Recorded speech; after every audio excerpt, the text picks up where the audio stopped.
Motion to set the agenda. Second. All in favor, say aye. Okay. I understand Alex is out of town this week, so. All right. Capital Improvements Program Workshop. Jerry, I think you're taking over that, right? Yeah. As you all know, we do this every year. We've been doing it since the oldest one I could find in 2003. So we've been doing it for 20 years. And it's our normal practice to try to get the CIP plan put in place prior to the budget for the upcoming fiscal year. So staff and I have been working to get this document put together. What you've been given is a draft copy which reflects the interest of the staff on the various projects and on the list of projects that they have this year. So this document reflects that. You have a sheet in the very beginning that gives all the money and spreads it out over the 5 years. Basically, projects were, the last meeting I had with staff, individual groups, we ranked the projects of where we thought they should be, what year they ought to be constructed, year 1, 2, 3, 4, 5, or after 5. And then on the basis of that, we then looked at those projects, and if we had 2 in year 1, for instance, then the staff would make a decision on which one was more important, the second one, and that would be number 1 priority on our list. What I've given you today, in addition to the book, is a scorecard, and that's just in case you want to keep some notes. And basically, the only thing that's different from this, from what I gave staff when we worked with them, was the yellow boxes you see are the priorities established by staff. So you see in the various places it tells you what year and what priority it is. This meeting is primarily to answer questions. That's why all the department heads are here. If you have any, and if you want to change priorities, we can discuss that, and if feasible, we can do that. Kevin's got all this stuff. He's adding, we'll be adding the document, the 5-year plan this time around. So, not that you'll be adopting all 5 years, it'll show how, reflect the cost of these CIP projects in the budgets and how they should be funded. So, basically, that's about it. We can start with the fire department and kind of walk through those projects and see. The first project is land acquisition for North Belmont Public Safety Facility. Our fire chief has been talking with Bill Monroe and looking at a site in the Oaks, off the Oaks Parkway, and that's Industrial Park.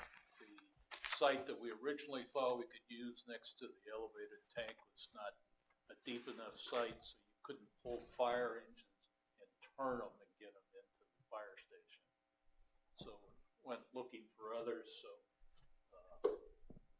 Todd is working on that, and we kind of feel like that is the first priority, is to get the land for that facility. Once we have the land, then we put the actual building of a North District Public Safety building, because there'll be room in there for police.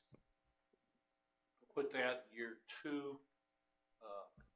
Primarily because it's going to take a year to design it anyway, so it would be I know we had previously decided that we were going to set aside some ARPA money for the fire, for the public safety station. Is there any issue, given this timeline, with the use of those funds? I know there's like a, I thought we were gonna transition that money to something else, cause we can only hold those funds for so long and just use it out of general fund when the time came. Right, that's what. Yeah, Yes, we had discussed the option of paying salary out of that, which would free up cash that we would Yeah, have to spend. okay. And we could reserve that money Yeah. to use on anything. I We have a recall. timeline left on it. So right now, I believe it's 2024. 24. To obligate 2026 to spend. And that's still kind of tight. And why put ourselves in a bind? It'll be a lot easier on reporting as well for the ARP. It's cumbersome. Just make it a lot easier. I have a question about the land acquisition part. Since the Abbey does not sell land, we'd only be leasing it, however we work that out. Well, Are I'm you not finding sure. something different?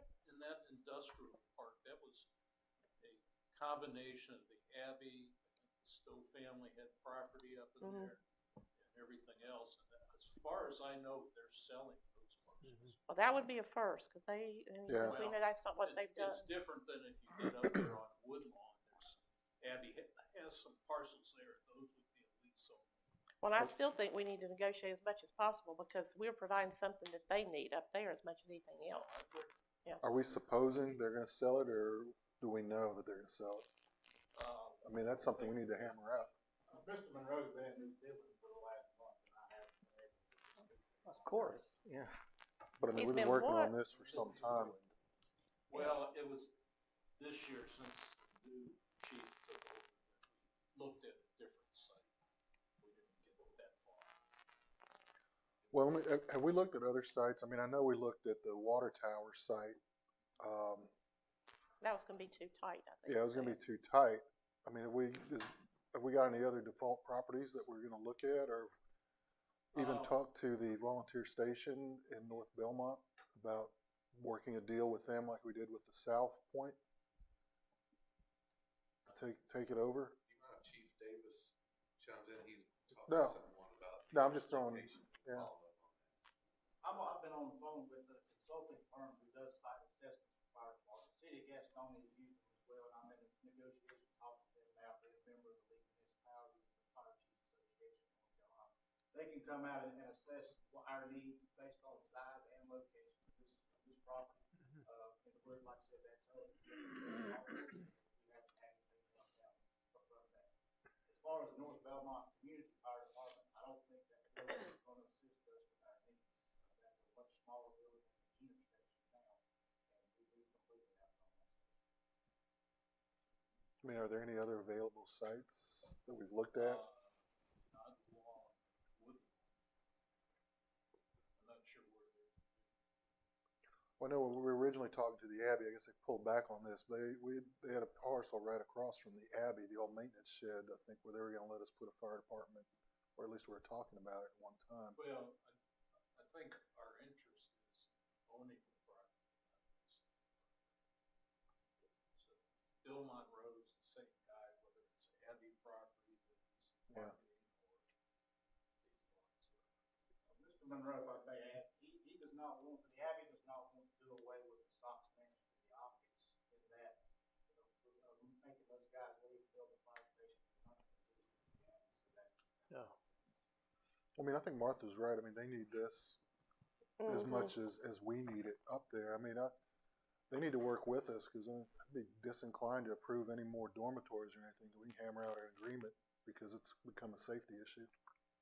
I mean, I would talk to them and, But that's all part of the negotiation. yeah. Yeah, well, I guess we just want to make sure that that's clear to them, because sometimes it's interesting the thoughts that they have with regard to their community responsibility.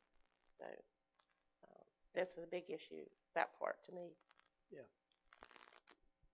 You guys could also allocate $1,000, Hmm. $1 million to cafeteria fund to also just so that was something with the timing that I think was shared. Wanted to is that still wanted to, but again, you're obligating that money now for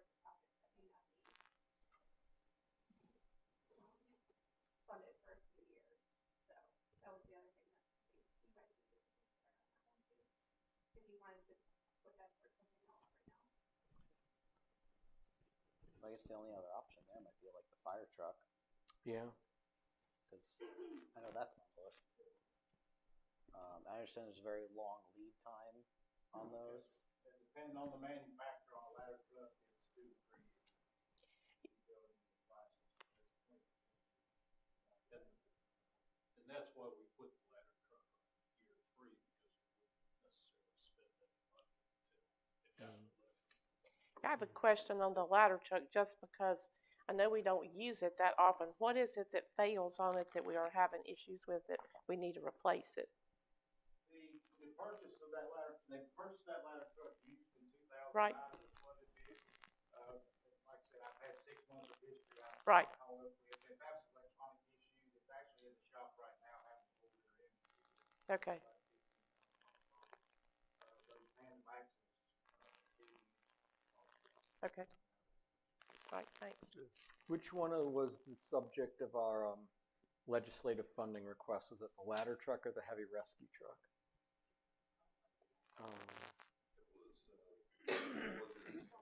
The ladder, yeah. I think it was a ladder truck too. The Donnie. Donnie. Yes. The ladder truck. Yeah. Okay. It included the public safety station and the ladder truck, and I don't think we included anything else on that. Oh, and the fire The rescue boathouse. boathouse. Yeah, we had given that to him, but I didn't put that on that slide that we gave to him. We had given that in the email with it, because we didn't have a cost estimate for that. Mm-hmm. Okay. Again, but the reason the ladder truck is in the 3rd year is if we ordered it tomorrow, it would be the 3rd year before we actually paid the expenditure. Is the existing truck likely to last that long, or is it pretty much on its last legs? It can last, the maintenance cost of it getting up there. It would help our ISO rating if that truck was replaced, we still have 10 years of reserve life. It's just 15 years of frontline life. So we can maintain that as a secondary vehicle in another station. Let me ask you, if I'm not mistaken, I think I saw this ladder truck on 85 a while back. Does it respond to calls? Do you guys roll that ladder truck for accidents and all sorts of? The call that you're referring to, the vehicle went down in embankment, they would use that ladder in a high angle rescue. Okay. To reach out down the embankment to get one of the contractors. Yes, it can be. Yeah, sure, but I mean, it's not customary to just roll it on all calls. That's correct. Okay. It's a certain call. Okay. I mean, for me, I think the one thing we need to think about, land for that north fire station. I mean, it's disappearing, getting more expensive. Yeah, I mean, 4 years went up 61%. Yeah. At least according to our friends at the county. So, yeah, I mean, you can lock down the land and then you don't have to build right away, but, you know. Well, I think there's, the fire department's already been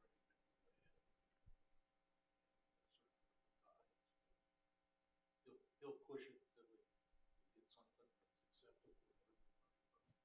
We need to keep it as priority 1 if we're going to have a north public safety. Yeah. So outside of that, truck replacements and things like that, I think these are all pretty self-explanatory. I don't see any reason to change any of these in terms of priorities. Let me ask you, the land acquisition adjacent to the main station, I mean, it's only $40,000. I mean, is it for sale? Have we talked to these people at all? That property is owned by. It is.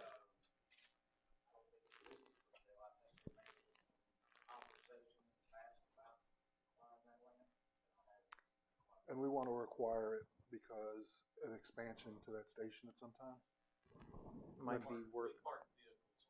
If it's only 40 grand, I mean, why don't we open that door and see if we can't secure that? I think we got the right guy. I mean, what do you guys think? I mean, if we're gonna, Yeah. it's only Yeah. 40 grand. Yeah. And I mean, there's also, I mean, we've encountered FAR and some other dealings, you know, that we might throw that into the mix. But yes, The reason I had put the land acquisition as number one is because once that station is built, later on down the road, if that station becomes the main station, fire services will not be interrupted because we will have a home that we can run calls out while that's being done. Mhm. If we can run them from north and south. I just have one other question. I mean, and you know, I don't know what I don't know, so I've got to ask you. This building out here cost us $13 million. This fire station looks like it's touching on $8 million. Why? What kind of footprint does this thing have? Why is it almost $8 million?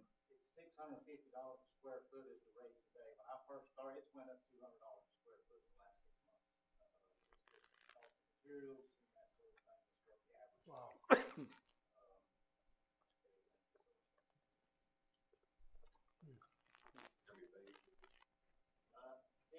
The initial was 3 bay. I personally think a 4 bay because it's 4 vehicles. We're looking at that road. But it's also administrative law. We have one office and 4 that's running that.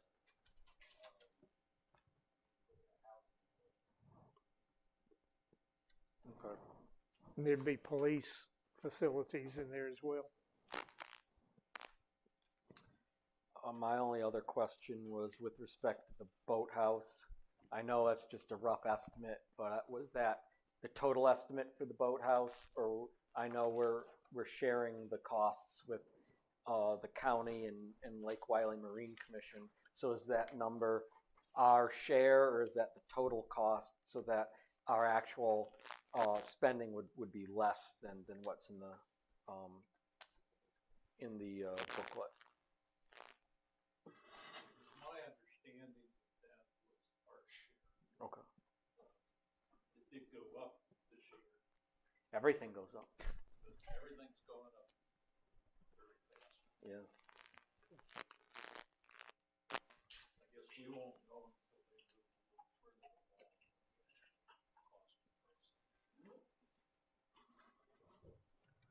Joe or Barry or Kevin, do we have any idea, ballpark? I mean, I always look at things, my own finances, you know, before I start looking, shopping. How much do I have to spend? I mean, that's probably kind of fluid now with, you know, we may adjust our tax rate, but just curious, we got any ballpark? I mean, we got a big wish list here. I always like to know how much we may have to spend. In the general fund, On what we would be looking at yeah. right now for this, probably $5 million, possibly. Up to 5? Yes, but that's with no tax reduction, no tax rate reduction. Okay. Early numbers. Water and sewer, there's not a lot right now at all. Some other adjustments, either to raise or use of fund balance.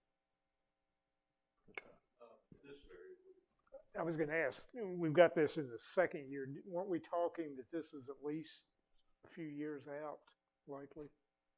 Yes. Well, we don't really know for sure. The FERC is being close to completed, isn't that right, Tiffany? So after that, it's sort of up to this group, because they're the ones that are doing it. We're waiting on them because they have some money to raise. Right, and I have an email out with HDR to just make sure that we're still on track with the timing, but I know the Belmont Wetland Center is hoping to get that FERC application submitted by, within this fiscal year for sure. Earlier, the better for them.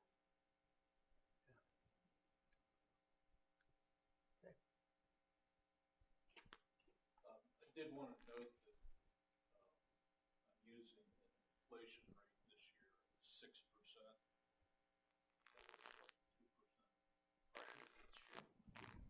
It may not be high enough. Mm-hmm.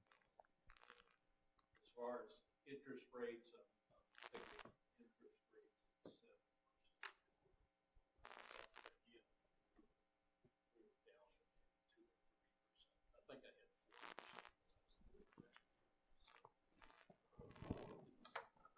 As we started looking at the dollars, it's kind of like we need to move some of these projects along, because we haven't done a whole lot last year. Well, I think there were instructions not to not to do so while the situation with the rec center was in flux. Yes, so that's understandable. And again, you know, the CIP book is a recommendation book until the council actually says, okay, we're going to sign a contract for some land, or we're going to, you know, authorize architects to design. No, we haven't made any commitments.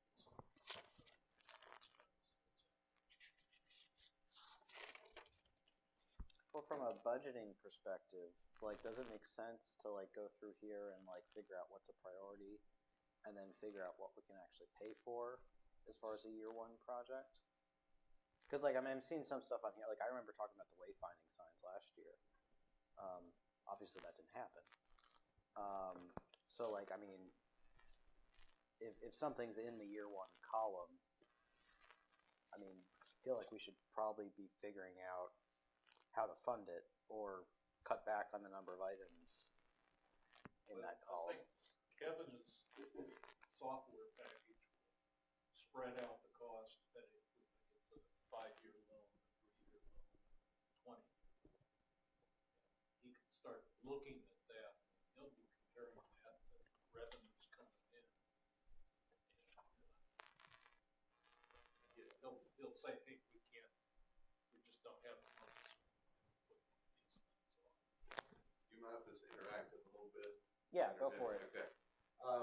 So do think about it over a course of 5 years, but also prioritize. Well, because a lot of the things we may do in year one, but we may not have to pay cash for it. Some of these will be able to debt service, so it won't be that much to be out of pocket. We can do certain things over 5-year terms, and buildings, you know, into the 15, possibly 20 years, like the fire station.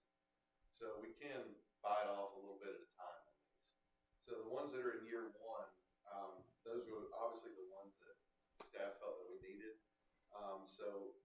But I agree. I think that you might want to go through these as well and see really are these ones that we really need? Do we have to have this, or is this something we can kick the can just a little bit?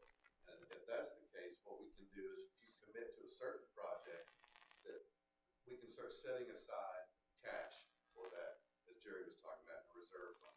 So if we get down like like the recreation or something like that, where we want the ballpark lines, we know we need those things, but it's a big upfront cost. And let's get those in year 3 or 4, and we'll set aside a certain amount of money. You'll commit to it in the reserve, and we'll take it a little bit out of your current budget, but put it in that reserve account for that future use. So we have some of those options. So look at what we really want to do next year, but also think about, can we do this in the next 5 years, and do we want to start committing some of our money to that project? And we can always debt service part of it and pay cash for part of it. There's different ways, and it'll change each year when we go through the budget process. Because obviously we have I believe it's a policy. It's not anything etched in stone, but I believe there's we don't want any more than what, 12% 12% for it to be debt service. Mm-hmm. Where So are we currently? We were really getting close with this building. I'm not sure yet, you know, what the debt payment is going to be on this, but we did have some rolling off. If we had then like a fire station, we would probably get flirting with that territory. That's a self-imposed, you know, rule that you have. When we do show this spreadsheet, when this gets completed, we can show you what your debt will happen each year down the road when you commit to certain projects, because it will take into account future growth and future revals and that type of thing. So maybe it goes up, it goes up above your threshold for a year or 2, but you'll know that it's coming down in year 3. So that's going to really help us. Yeah, my understanding was from previous conversations, I thought this was the year that we were going to be closest to that threshold, and then a bunch of stuff was going to, obviously if we take on more stuff, like you were saying, that would change the equation. But that's my recollection from when we were talking about it with Adrian. So that makes sense. I was talking about this process. Yeah. I just feel like in the past it's been a little kind of we spend a lot of time like prioritizing the projects, and then we never really get to the second step, which is like, well, okay, well, how do we make them happen? So like, and the money is obviously a very big part of that. So. Yeah, I think that's a good point. Like if we have 5 things that need to be done in a specific department in year 1, all right, we might agree. But do we have money for all 5? Do we only have money for 3? What's the deal? So. So for the fire department, are we agreeable to the priorities? Well, did you want to move the main station land acquisition? I mean, it's 40 grand. I mean, yeah. I mean, why defer that if we know we have to have it? It's 40 grand. I mean, yeah, I mean, not the a land's lot. not getting cheaper, so. Yeah, just lock it down if we know we're going to expand that station. That's fine. Yeah, it's probably good timing since we have 2 Far Yarns projects that are close to that as well. So it'd be another situation to push it. We'll leave the land acquisition for the north as year 1. We will move land acquisition, which is third one, also. Right. Public North District Public Safety Facility. Again, I think there's at least a year design. Just year 2 is probably optimistic on it, and then everything else I think we'll just leave as Well, the ladder truck, okay, so if you were to put the order in today, we would still be 3 years out. yes. And you pay on delivery. Okay. Put the deposit down. The deposit, there are options, you can pay as a building, or you can pay when it's over, getting in line at this point, fire service. Does that lock in the price? Do we want to go ahead and? That's I kind mean, yeah, I mean, now we've got 3 years to figure out how to pay for it. yeah. I How mean, much you is literally that? say you order it tomorrow. We might literally tell you to order it tomorrow. So total cost of that's 400,000. I think it was like 2 million. No, it's like 2 million. Oh, okay, yeah, sorry. That's the wrong column. Well, I guess the thing, so we got the $1 million that's in capital Mhm. that we could use for the fire station, or if we can figure out how to pay for this truck any other way, that's half of it. Mhm. And then maybe we get lucky and How old is this truck? Raleigh gives us some money. We have the cost too, of the debt service payment. Did you get that from that email?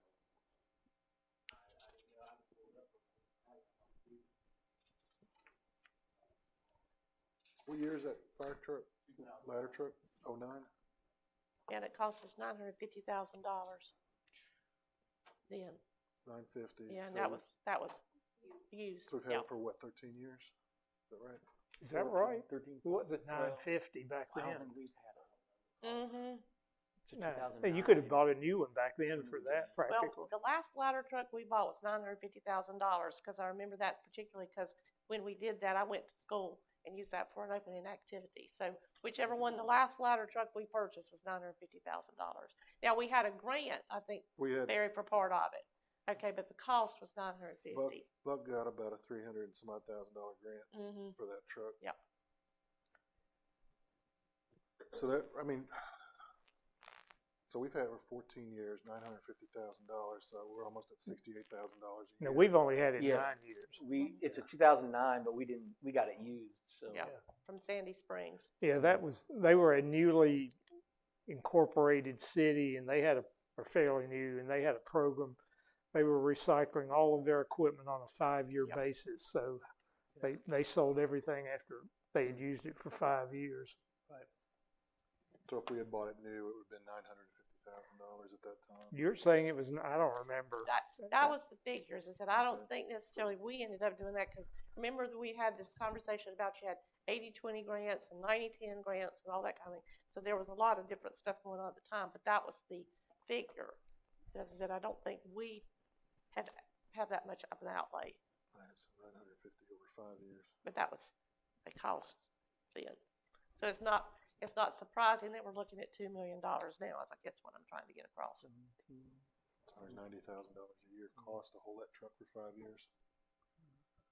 It seems, I don't know. I mean, I don't know. That seems like a lot. It's costing us $200,000 a year just to hold the truck, but we got to have it. Yep. Well, I mean, you look at what we're spending on police vehicles every Mm. year. I mean, it's comparable.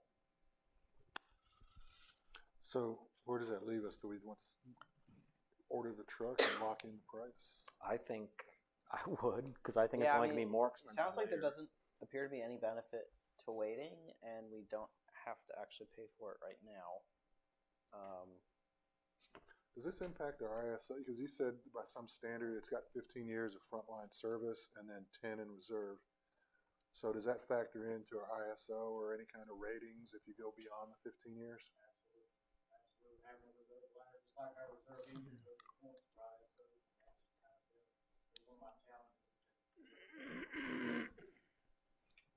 What do you think, Martha? You guys order the truck? Yeah, I mean, just because as we said, with lock in the price, it makes good sense. It's not gonna get cheaper. So the year one for the fire department or North Belmont two land acquisitions and order the truck? Mm-hmm. I would still leave the truck Yeah. free Because that's when it would show up. Yeah, but I mean, Yeah. yeah, I mean, But the payment in direction year we're 3, providing go is ahead. Yeah. go ahead. Go place ahead. the order. Make the purchase order. Does that still leave the other truck in year 2 if we're taking this on now? the heavy rescue vehicle. Yeah. Are there, now Buck secured a grant for over $300,000 for a municipality. It was had to do something with small towns or something like that. Yeah, because if you hit over 10,000 people, or it dropped down to a lower percentage. I don't know whether we could still qualify I was for gonna anything say, now or do not. we know if we can still put in for any grants on that? I have a group of 6 now canvassing the grant portal, trying to find it. I've run across some rescue issues with other equipment that expired, we occupy, so I have to move those off truck as well. This heavy rescue will also help with our ISO rating, help with the park lot, which again, it's helping us, Okay. All right. And we'll leave the main fire station renovation. That won't really occur until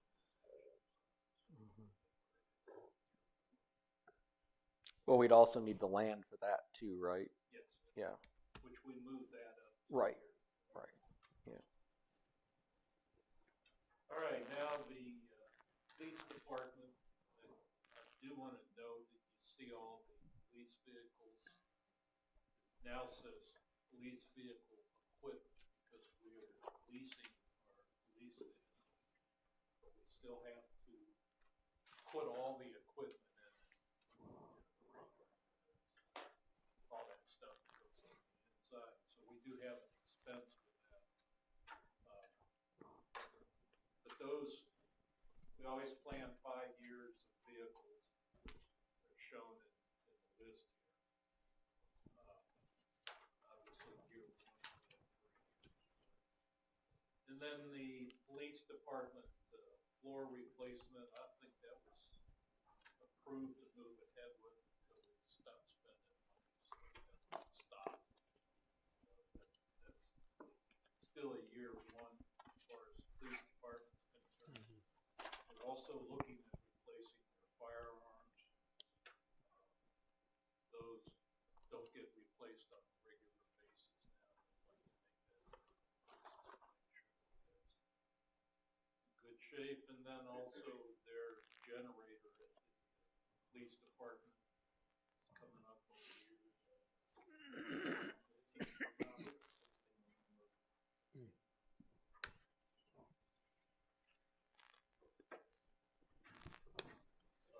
Obviously, it's a little over 15.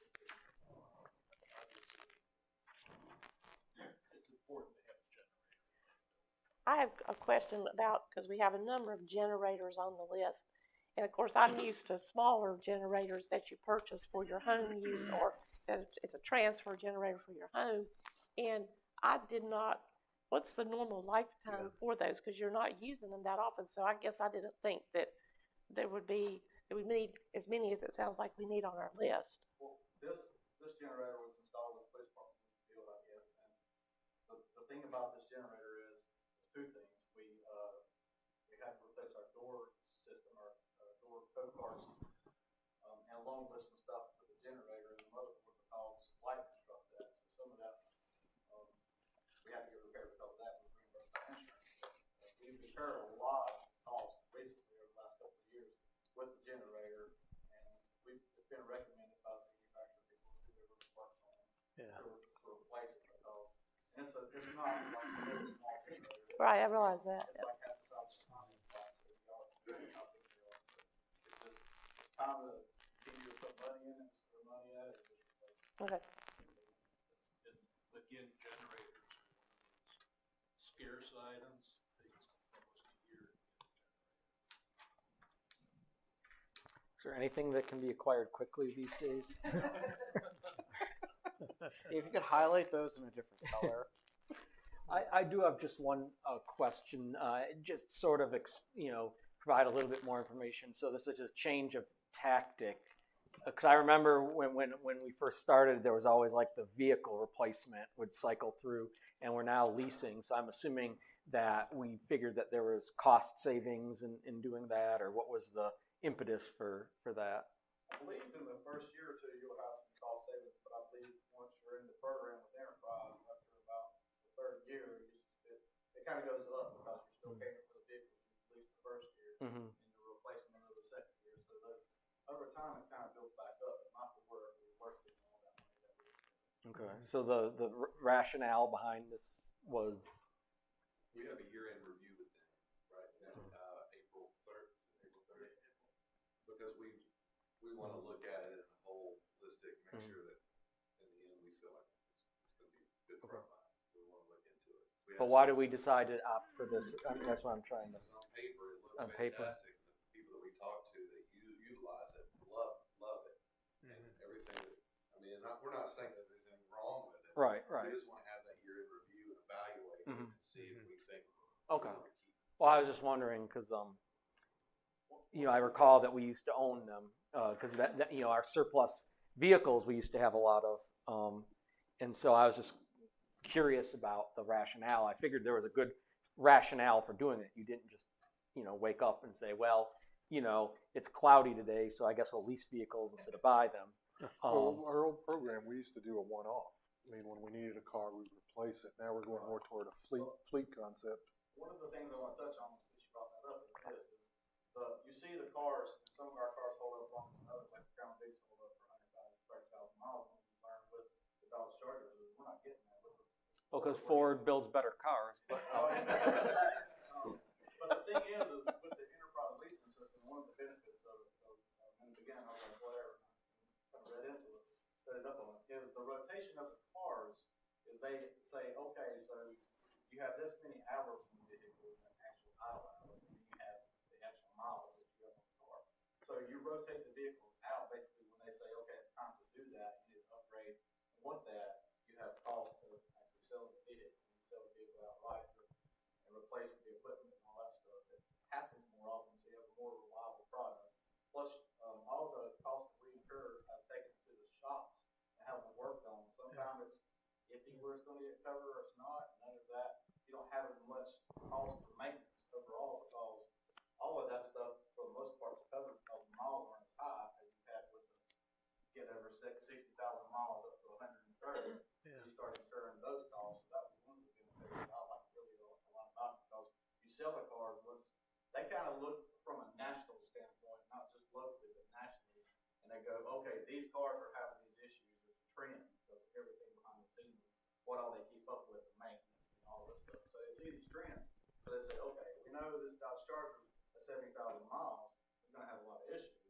So it's time to get rid of that and get you a new car. And so you still get a little bit more money for it than what you do with your surplus and stuff on gov deals. And I think that's one of the biggest benefits I've seen myself for doing it. You start building it up to where you're paying payments, but those payments still aren't what we were paying yearly for replacing 6 cars one off. So that's one of the things I like about it. Yeah, at the end of the lease, it's not a traditional lease where you're just giving the vehicle back. It's we get money for the value of that vehicle. Yeah. It's very similar to purchase, lease depending on whether the vehicle equipment is past its life expectancy, which will probably will be 5 or 6 years down the road, because of the technology advancements in radios and computers, sort of have to continue to pay for the radios and computers. You know how computers are for a year or two. This system will work with that. So Yeah. The actual lease is an ongoing expense, so that's a budget item. Budget. It's just an expense. So it's actually just for the equipment that goes inside the vehicle. Let me see, I'm just curious, if the Crown Vic's a better vehicle, why is everybody going to the Dodge Charger? because they don't make them anymore. They don't make the Vic anymore? No, but I will say that we started purchasing, we sort of went away from purchasing the Dodge Charger. And we started we're trying to get more Ford Explorers, but we're finding out with the Ford Explorers, that we're getting more like efficiency out of them. Which I would love to have Crown Vic again, if they started making them. I love to give them the money. It's the best police cars ever made, hands down. So, the Dodges are good, but we found that over the period of time we've had them, that there's maintenance costs. You can take transmission Dodge, but it's not quite the case. There's lifters and radiator hoses blowing out and radiators blowing apart and different things like that. And even at low miles, we had one car, 37. We're finding that Ford Explorer is more reliable than we did a long time. On the police car, it's the number of hours that the motor's running, and it's a lot higher per mile than police car.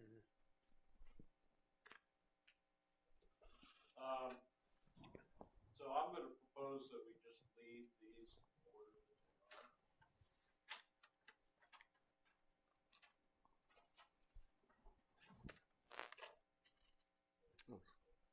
Yeah, that's fine. Fine with me.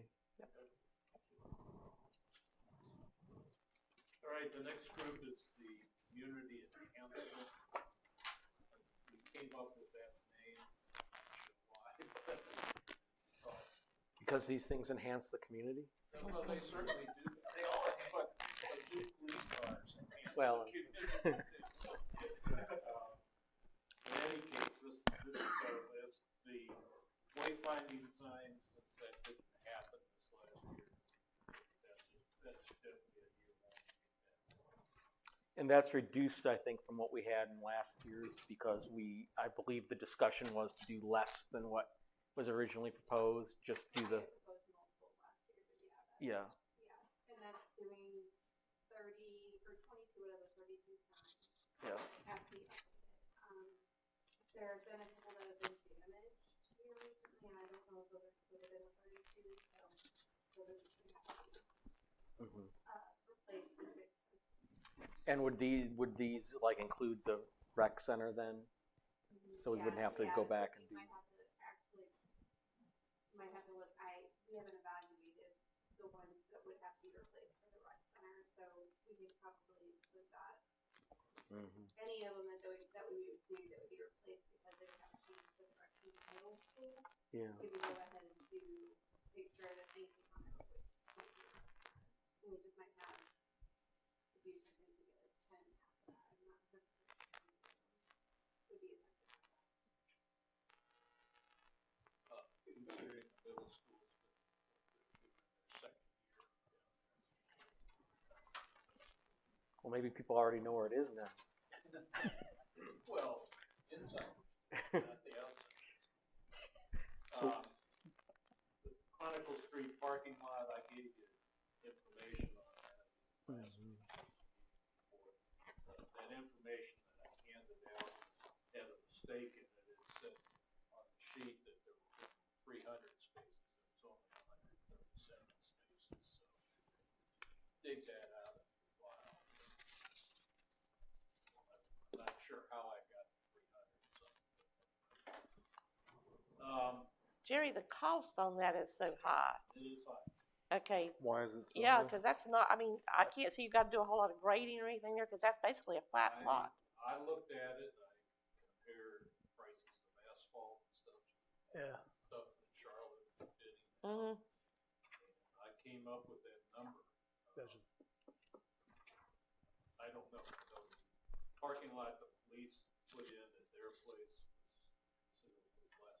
Yeah. Well, that's concerning. I would rather us look at bumping the Norfolk Southern parking lot up into this area because it's not as expensive, and once you line those spaces and pay for it, you're going to get more than what we have downtown, and that's to me a big crunch. What is involved in the engineering? Because that seems like a lot for asphalt. Is a lot of The this? only thing was, it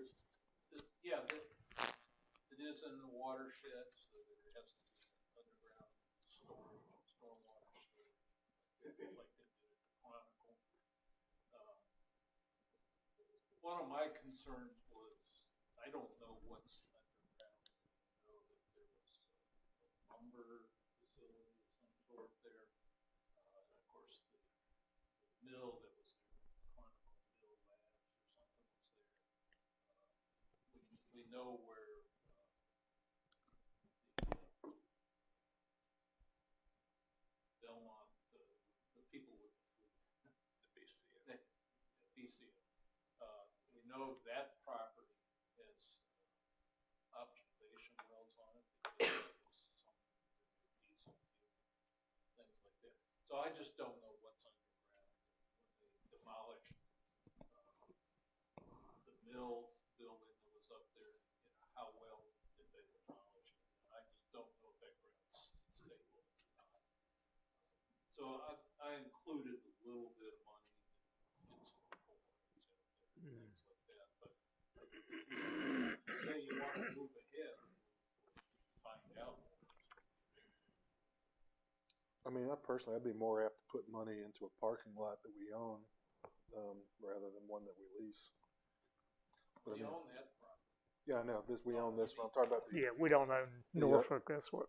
the ones that are under the rail control. Yeah, but that's one of your prime parking place situations. I mean, as far as if we're talking about where people need parking, that's a big piece of it. So if we're ever going to do it, I think we need to consider bumping it up as a different, because the cost as much as anything else. Is that going to be affected in any way by that proposed reimagining of downtown that we're talking Yeah, about? that would be a street. Yeah. Yep. Well, if the developers are gonna, wouldn't they pave it if it had to be a street? Mm-hmm. Why would? Yeah, it wouldn't be a parking lot. Well, I mean, why would we create a parking lot that potentially is going to end up being a street paved on the developer's dime? Well, then we need to take it off totally if that's the case. Well, I'm just Yeah, spitballing. I mean, it's fine. We either need to do it or not do it. We're spending money now to keep it from having potholes and everything. So if we want to keep doing that, that's fine. But I think we need to take it off totally if that's the case, if we really are thinking that. We put it at year 3 because, like City Hall renovations, they got pushed to year 3 because we needed a couple of years to see what the plans. Yeah. And I think bump this down too then. Farther. Yeah. In other words, I want it because we need it for downtown. But if we don't want to spend that money and hold and wait and see, that's fine. Just keep in mind I think we need to consider something if we can, because I know you can paint, on the gravel and stuff too, so you can get more parking there because it's difficult now to figure out where to put people.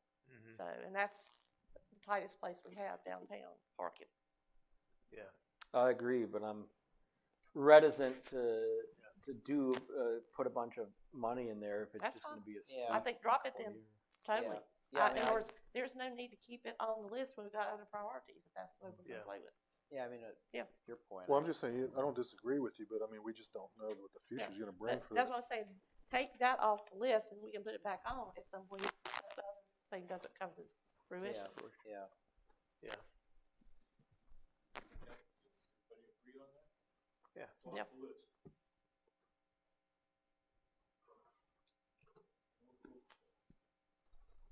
Yeah, because I think we definitely need to do something to address the parking situation downtown. Because even in like the middle of the week, it's difficult to find a place to park.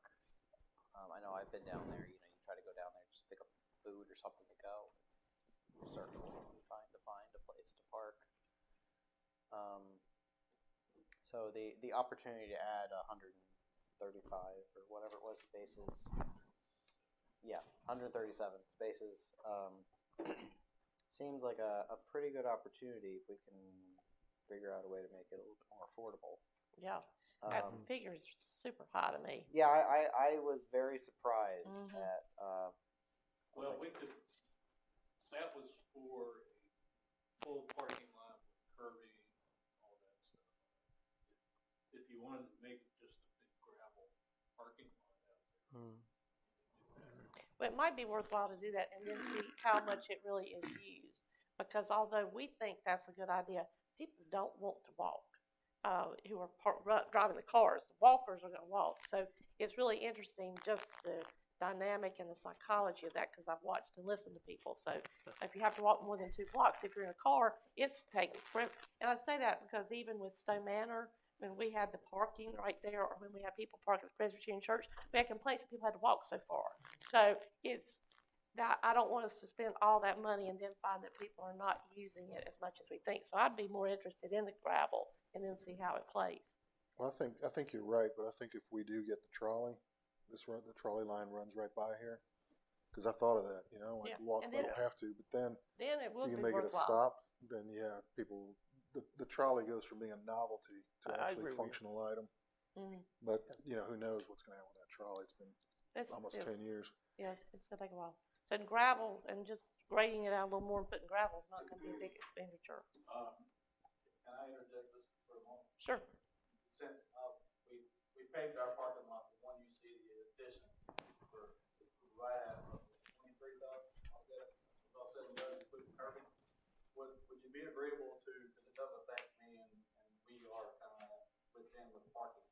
Would you be agreeable to keep it on here whatever year you want to keep it on and let us get estimates for the gravel and estimates for the full-fledged parking lot, whether you have the curbing in the center for the spaces or not, even if it's just an open paved portion with whatever curbing we need on the exterior. Would you be opposed to letting us get some estimates on that? And then if it's too much or, whatever, or it's not as much as we think, we could bring it back and help do it. Yeah, you can bring it back. It's just 2.7 million, which is what that is. It's way out of what I think my budget would be for a parking lot. Right. I agree. Okay, Just yeah. looking into the amount of money, that we spent what the proposed was for the addition, I feel like this would be much lower. That's just a guess. Well, And, you got prices that are, fluctuate so much. We put together this pretty quickly. This matter of a couple of weeks, all of a sudden this was the project. I would agree with the chief here. That would be good. Still thinking that it's important year 2. Let us do more work on. Come back. And if I may also add, Tiffany, to add on to this, but the interconnectivity with the sidewalk would be important for that because currently no sidewalk exists on that side of Catawba at that point, correct? So I know there's been discussion about adding a crosswalk somewhere in that area so that would allow people to park there and walk downtown. Right, we're working with the Chronicle team to see if there's an opportunity to provide mid-block crossing with the parking lot that they have there. And then keep in mind that a more permanent crosswalk location is proposed as part of the overall rail trail vision, closer to the tracks, but also along Catawba. So we are looking at that from a pedestrian perspective as well. And that parking lot that was just upgraded does include sidewalk up to that point, which would be just to the south of this proposed site location. So there would be an opportunity to extend and connect if we wanted to. And I'd like to chime in too. I work late, so I'm leaving City Hall 6, 7, 9. Now that the Chronicle Mill is full, it's like a pedestrian parade walking down the street. And I think people now are seeing that it's really not a far walk from Chronicle down to the heart of downtown.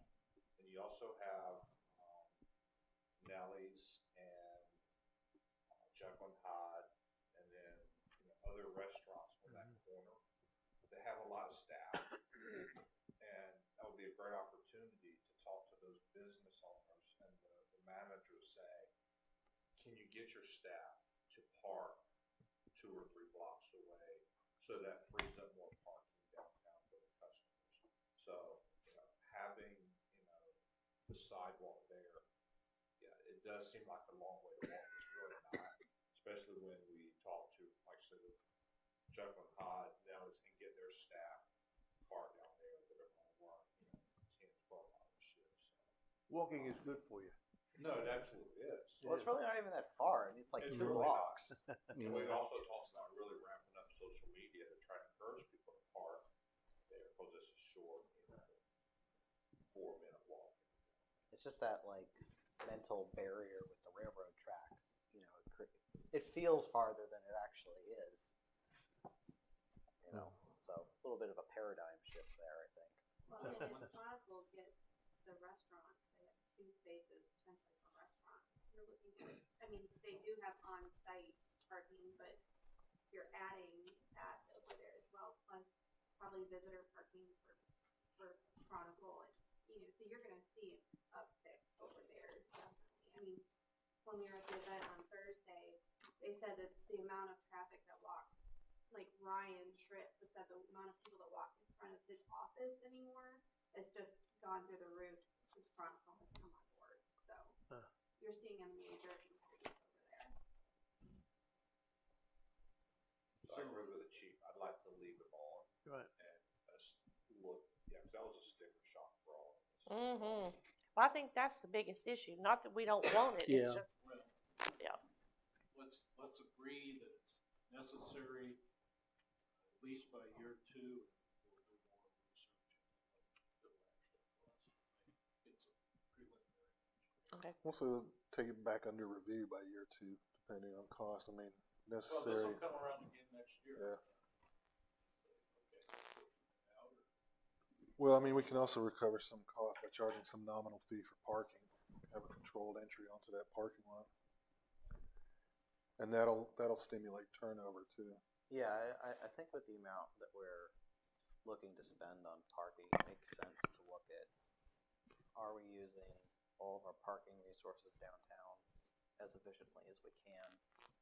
And some sort of parking program might help with that. Because, I mean, if you think about it, you've got free parking everywhere, so people consume that. Camp freely. out. Yeah, but and a lot of other cities are looking at this too. With I think Charlotte just eliminated free parking on Saturdays. On Saturdays, you can have free parking still on Sundays, but not on Saturdays. Because they were having the same problem where they've got limited number of parking spots, and they were looking for ways to increase turnover. So, the point of something like that's not necessarily to create revenue so much as it is getting people in and out of spots when they actually need them. Yeah. I think Phil does a lot with parking in his EV committee, but I would think that you'd want to do the paper parking, the ones closer to downtown. Mm-hmm. Yeah, I mean, those are the ones those are the ones that people are going to. Yeah, I think it makes sense to look at it comprehensively. Right. Yeah. So. Well, I mean, this is going to see a lot of use also, potentially from the Chronicle. I mean, I want to recoup some of our costs. I don't want to build a parking lot for the Chronicle. As much as I like them, it's still city property. We're going to sink a lot of money into it. So, I mean, I'm not opposed to some kind of metered parking there. Just free parking. I mean, we've seen it with city employees, employees of businesses downtown, and encourage them not to camp out on Main Street, park their car there and leave it there for 8 hours. So, I mean, we've got a parking issue. We got to encourage some rotation on these spots. Yeah, and it's not even something you necessarily have to do 24 hours a day either. You see that in some places where you have paid parking at the busiest times of day, the dinner rush or whatever. But, I guess we don't necessarily need to get into that now. But Yes. Okay, but how about we move on here? Did we skip over 3 and 4? No, we haven't. Oh, you want to skip over? No, I just said, did we skip over? We seem to have jumped right into this Yeah. No. discussion. Let's talk about the River District. That's been on the CIP list for a long time. What's changed is the River District facades all cleaned up. I think they're coming restaurant there. Phil and I had a discussion. We want to keep this in year 2, but we need to define what those improvements will be. Don't have any. And maybe including among those improvements, as we've discussed with the Main Street program or DBDA, whether it's the River District or East Belmont or East End. Yeah, let's pick a name among and stick with East other Belmont. things. Yes.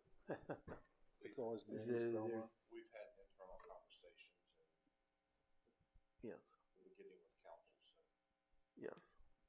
I mean, I don't know where River District exactly came from, but I think that was somebody's personal preference. But if we do change, there's a giant water tower with a big sign on it that says "Welcome to the River District." So we'll have to include that in any Or discussion. we could just leave it and be like one of those funny little, you know. Yeah. Kind of It's quirky. If you know, you know. But in any event, You as council help pay for that, so. All right. So anyway, that was year 2. $3 million.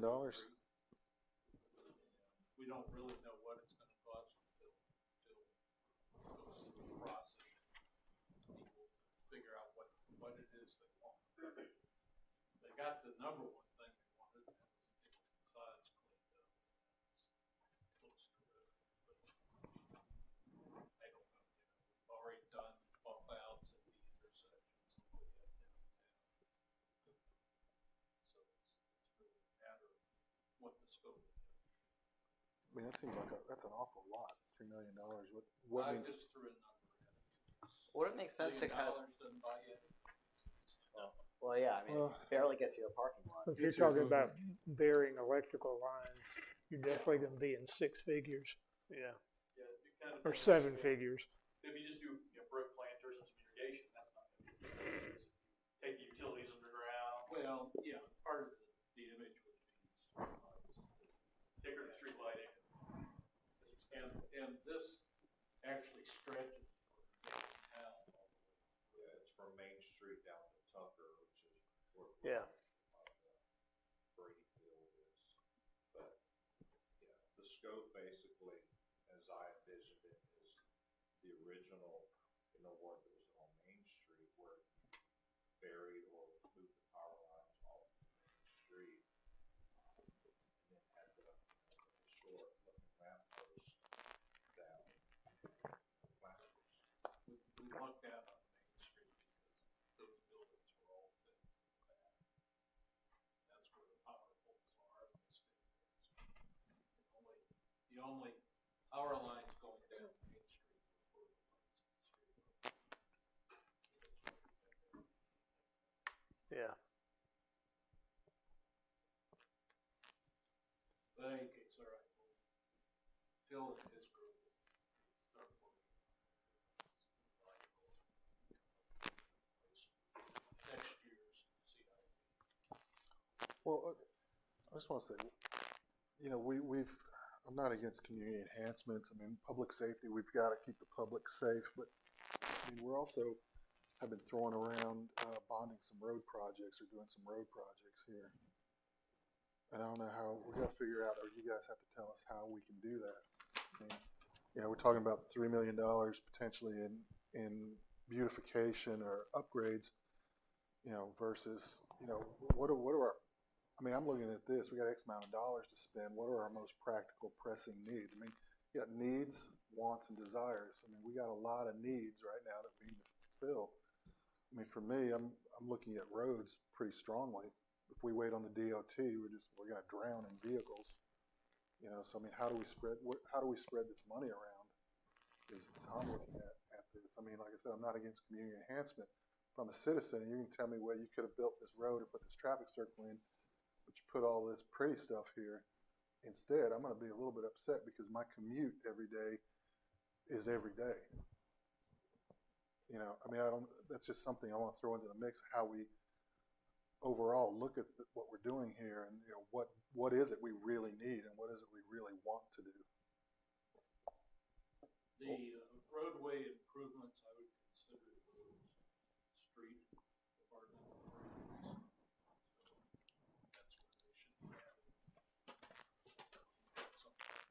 Well, projects. we're gonna have to service debt. I mean, I don't look at them as CIP. I mean, we're gonna bond them because they're beyond our scope.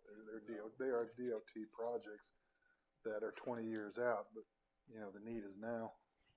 I think you'll find once you get down to discussing Kevin gets he would be able to tell you how much money you'll have. How small those numbers are. By the way, we're down to 2.5 million in extra right fund instead of 5. I'm looking at all the funds, so general fund. That's with all the departments' requests that they've given. But about $2.5 million extra for capital expenditures. That's And you said that was holding the tax rate unchanged? It is, but this is also including some that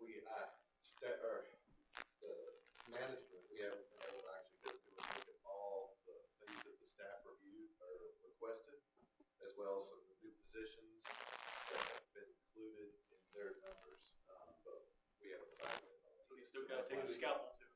Yeah, so including everything that the departments requested for next year, including the capital between 5 and 50,000, and keeping the tax rate the same. There's about $2 to $2.5 million left. Some of that may increase depending on that next impact. Yeah. The rest was I'll let that some people for that. Okay. The next one on the list was Glenway parking lot enhancement.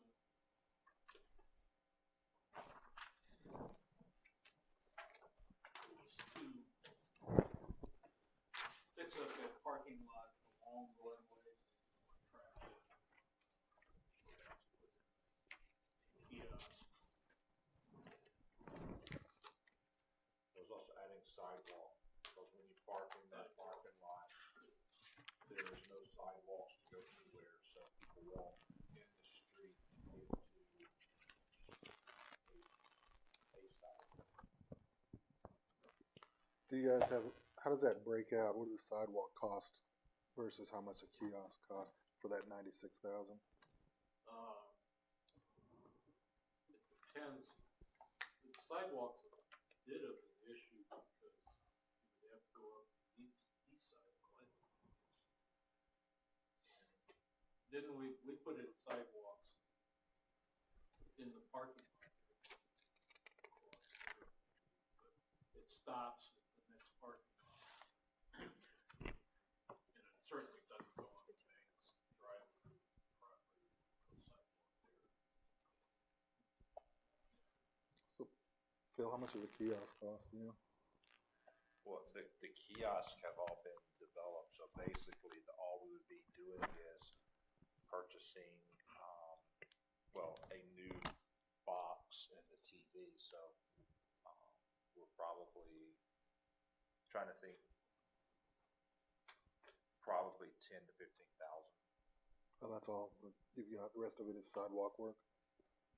So I'm just trying to think back when we developed the entire kiosk, the majority of it was, building the guts of, the software program. So now adding a third or fourth kiosk down the road where basically it's just the shell, the design, and then the TV monitor.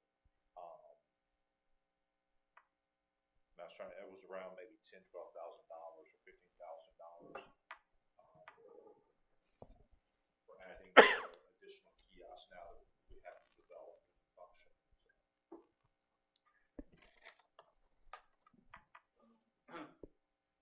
Obviously, once the trolley barn is in place, bring a lot more attention.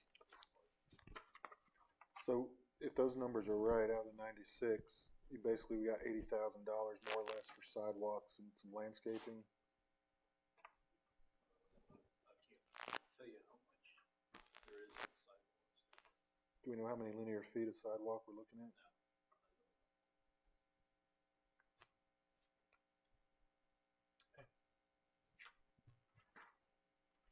Well, let me ask you, if we don't know how many linear feet of sidewalk, how can we affix an estimate to something if we don't? I mean, there's a fixed cost per linear foot. Well, we didn't, the estimate for this was probably grabbed out of the air because there wasn't a good enough definition of what the improvements would be. I think the thought was they would be more like what you see in the picture in the book. There would be some trees, benches maybe, sidewalk across the parking lot, but not necessarily crossing some of the other properties. Like I said, the sidewalk, you could get across that next parking lot, is that a lease parking lot? Yep. Lease parking lot, and then you're into the old drive-up bank property, if there's no sidewalk. But this is, I mean, I believe the item even says it's delayed until the trolley barn is under construction. Is that correct? So this is, I mean, we can revisit this. I don't envision having to make these decisions or decide how this needs to be done at this point. I would agree with Richard, more specific about things like sidewalks. And part figures for certain. I mean, I think from the person that uses those, it is a public safety concern. If you don't have them, especially if we have increased traffic over there, if we don't have a sidewalk, it is a public safety concern because they're going to be walking on the road instead. And as a person just the other day when I parked in the parking lot across the street and crossed over the Congo, those cars are going very fast back and forth, and there wasn't a dedicated crosswalk at the time. So that's something I think from a public safety standpoint you have to think about as well. Yeah.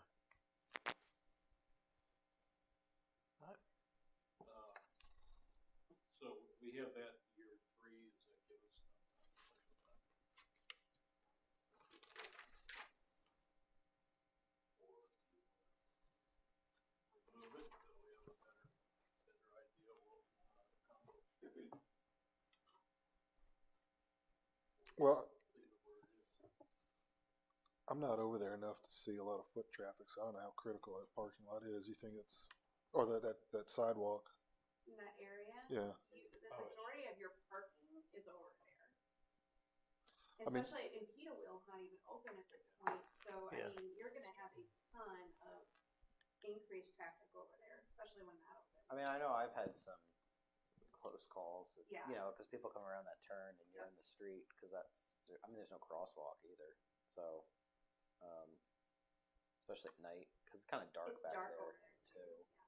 Do we need to put up some signs there in that curve? I mean, can we put up, warning pedestrian traffic, slow, something to warn people?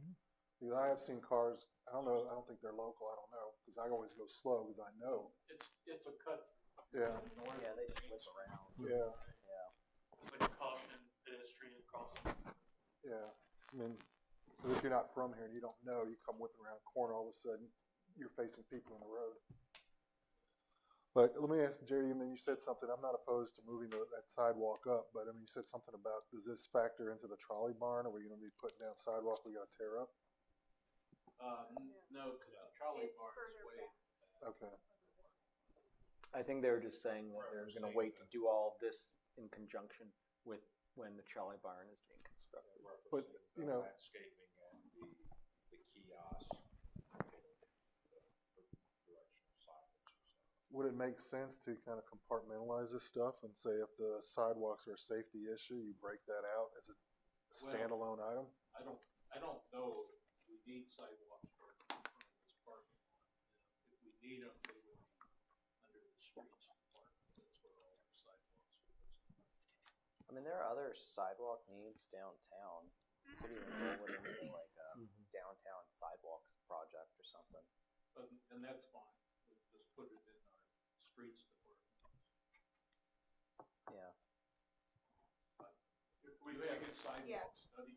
Yeah, we did. We did, and we actually have pending recommendations that the pedestrian plan is not yet finalized, but it is definitely underway with packages. There is actually some downtown sidewalk recommendations, so we can take a look and Maybe do it in Let's that. do that. Yeah. Good idea. get it on next year's CIP. Yeah. Mhm. City Hall renovations, that was put off for 2 years, so that's why that's in year 3. Why was that put off? I mean, Because give time for the downtown plan to gel. well, let me ask you about it, because I noticed, I mean, we had last year, we put City Hall as year 1 and Ford Center as year 2, so now Ford Center's all the way out to, was that year 4 now? Yep. How did that move out to year 4 from year 2? Just moved based on City Hall renovations. Moved down.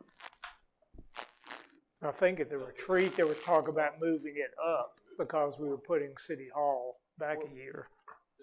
I think there was some question about the Ford Center. If you renovate it for what? Make it an office building? Yeah, it helped, the architect selected, we talked back and forth, but I was waiting till we had some of these meetings to find out a little bit of direction where it fell, when you wanted to do something, because he's ready to meet with you all to do that brainstorming activity and find out possible uses, but he needs a scope. We just really weren't sure how to prepare that scope to find out really when you all wanted to do this. It would be based on, budget discussions. But you know, Robert Lee came up with that plan for the development over around his area, and they're talking about moving to City Hall, and that would be interesting. If they, That's why it was put to year 3 here. We were actually had a consultant hired and everything else, so yeah. it was at a higher priority, but it was pushed out until downtown. I mean, I think it makes sense to, I mean, we've already got the architect kind of primed and ready to go. Why don't we just roll with it? And we can kind of, I mean, I'd kind of be open to seeing what they think could be done with it. I don't know that we have any specific vision for that property. For which, Ford Ford Center. Ford. Yeah. And of course, I've expressed my opinion. I really am not sure that it's worthwhile to renovate it, because that's not a very big building. It's tough to access it the way with the parking is now. So I think you're going to have to probably spend more money than what it's worthwhile to do with that particular building. Yeah. Well, I'll tell you something. I've polled a lot of people in Belmont. I've talked to, you know, a cross section of folks, and the movement of City Hall is not a popular concept. I mean, it's not one that we had ever considered. We were going to move ahead with the renovation, but the more people I talk to, they're like, they don't like the idea. I mean, I was open to it, but I'll be honest with you, I'm becoming less and less open to the concept of moving that building. I don't know how y'all feel about Well, that. I think that if you're going to look at it as a citizen, you need to see the whole package in order to see how that's going to look. Yeah. Because I'm not particularly think it's a wonderful idea to move it, but if you show me what you did with the way the plaza type area looks and all that kind of thing, then you're making it more usable. So Making that a 4-way intersection where it makes it safe for pedestrians to cross and walk up to North Main Street. Traffic-wise, pedestrian-wise, it really makes sense. yep. Yeah. When my And that's reaction as a based on citizen, what? I mean, who's here as a traffic engineer? well, no, I think Say that. Well, the whole concept, as I remember discussion, was based on extending Catawba through. So the building would have to go if that's going to happen. Yeah, in other words, my first thought was, no, I don't want to move City Hall. But when I looked at that plan, I'm thinking, okay, well, maybe you can convince me. But if you're polling citizens and stuff, and they're not seeing what that whole plan is, they're all gonna. Anybody I would talk to, I think would be against it. Yeah, the context there is important. Yeah. I thought that the feedback, at least that planning had received, is that that plan was right now just a vision, and that we were going to, as part of our update of our comprehensive land use plan, vet the vision as part of the community input. So that would allow us and council for sure more time to gauge that public input once we can start having those discussions. And we will make note to prioritize that public input specifically on plans. I know when I'm talking to people about it, until they see it, it's really hard for them to understand. And I think we would need to do it really push for public engagement on specifically that in order to get, if you just tell someone, oh, we're going to move City Hall, they're like, whoa, what? Well- You know, like, and so when I explain it and I showed them pictures, it's been a little different, and I told them to listen to the city council meeting. So I think we would need to do a pretty big push for public engagement to make sure that they understand what is behind it and why it would be moved. I think the other thing that's not part of that plan, but is something that's on planning's radar, and I'll just share that, is with that way that the street cuts through, to your point, I don't know what that means in terms of the functionality or the engineering.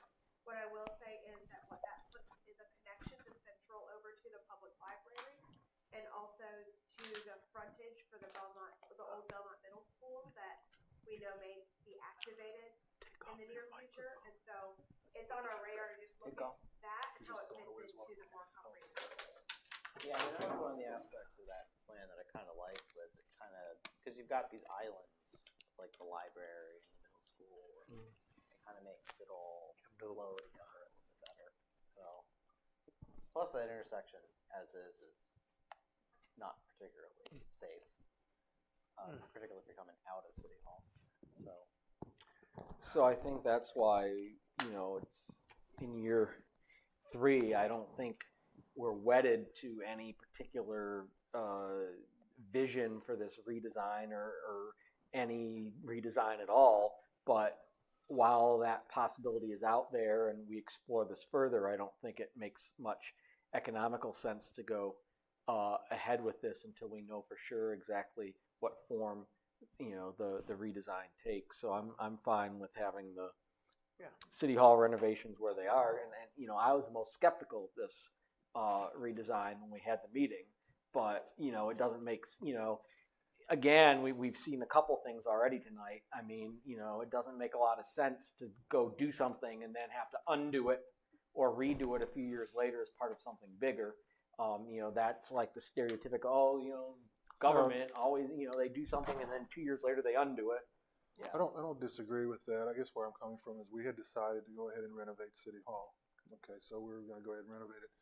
Now we're putting it on hold because someone wants to develop their property and put a road through where City Hall is. Okay, But that was the agreement we understood from you all at the retreat, was to hold off 2 years. That's No, right.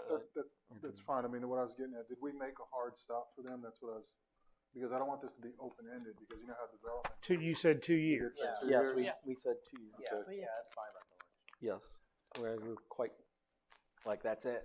Like y'all figure it out, or Put up or shut up. yeah, or we're going forward. Like we can't wait forever. Yeah, okay. Sorry, I'd forgotten that caveat. So back to the Ford Center. So, Martha, you're worried about the building structurally or just usage? Usage and structure, that is not a big building. If we really want to use that piece of property, I think we need to look at the property itself and see whether that's even feasible to keep it and make it worthwhile to use. Is there any historical significance to that building, or like knocking it down? Is that an option if that's the best use for it? I wouldn't want to knock it down because you get those murals in there. Council retreat to have the property evaluated to look to see like how structurally it is. Yeah, I mean, I would think that going through the process with the architects, they'd be able to tell you. Yeah, I think that's kind of what you guys had discussed at your retreat, is to Kevin to kind of look with them to look at it and see, because there's mold issues, I know for sure in that building. To just see structurally if it was something. But yeah, I think that's kind of the direction to do it from my view. Well, I mean, you're looking at, you want to keep the property or sell it? I don't know. In other words, there's too many variables here for us to figure out. If the architectural firm or somebody want to look at it and see, to me, that's the least useful, least important piece of property as far as the building goes that we have. So I don't want to spend a whole lot of money on this if it's not that worthwhile. I just don't see that. But you're wanting someone to evaluate the building? Well, I mean, it seems like we've got, an architectural firm on deck, basically, who's in a position to tell us this is what you could do if you wanted to do something with it. And then at that point, we can decide whether that's something we want to do or, you know, take another path. I mean, if the building's not valuable, we could always like market it as a co-development opportunity with private developers or whatever, and let somebody else come in and develop the property, or something. But you know, I'd have to concur with that. I just don't. I don't have strong feelings about it right now. I need to know what the possibilities are before I can, make any sort of choice or decision. Well, I mean, What's the realm of, what could be done? I mean, is the architect the right person to evaluate the condition of the building, or you need a structural engineer or somebody else to go and look at it before you go on to the architectural phase? Probably sub that out. That's somebody that they work with. Yeah. Surely City Hall renovation. Well, you could, I mean, to my way of thinking, you get a contractor in there who knows about rehabbing things, that kind of thing, and say, okay, look at this and see what you think. Because that you're getting more to the nuts and bolts part of what this is. So we have that in year 4 now. Does that give us enough time? Yep, that's plenty. Leave it there. Mm-hmm. Sloan's Ferry Bridge, which is the Wilkinson Boulevard Bridge.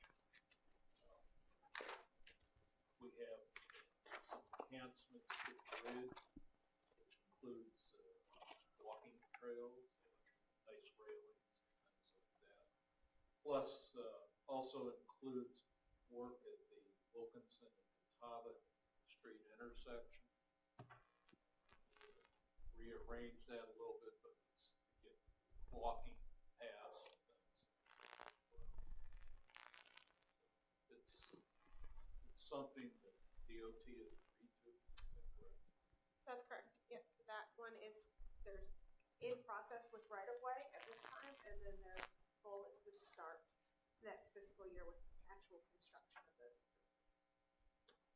So we have that down as year 4.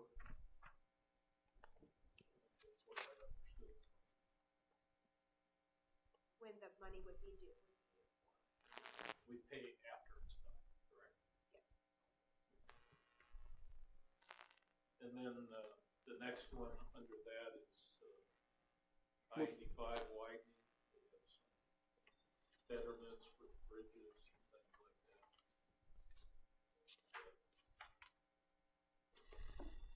So that's the same schedule. I'd assume we'd have an opportunity to decide whether we wanted the high-end betterments or something less than that. I won't belabor that point now. But, yeah. This is assuming high-end betterments for feedback received at the retreat. Yeah. I will say that one of the things that we've learned since the retreat that is reflected in this number and NCDOT is looking for confirmation on is with the U-turn bulb outs, there were mast arms that staff hadn't previously accounted for. So in the count and calculation for what the city may be responsible for with upgrading those mast arms. And so that cost did increase with the projection of including the betterment at all 5 locations as opposed to 2 as previously projected. So you do see that in here for transparency. I wanted to make sure that that number did escalate. And so if direction is to, be selective in location, we can do that. But I did want to call that out as that's a big dollar figure there. Again, that's out there in year 4.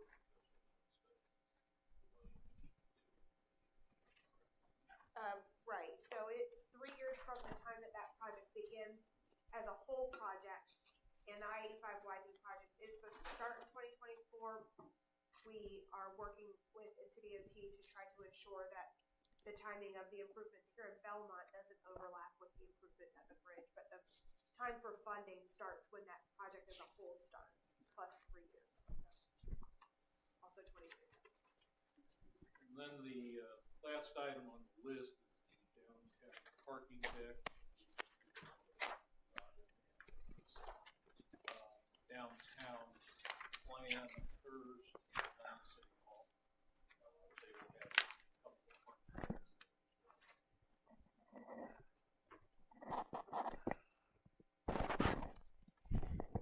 So I'm going to suggest improvements. Leave everything else that's on here, because it's plenty of time. Develop scopes. Everybody's got reasons to do something ahead.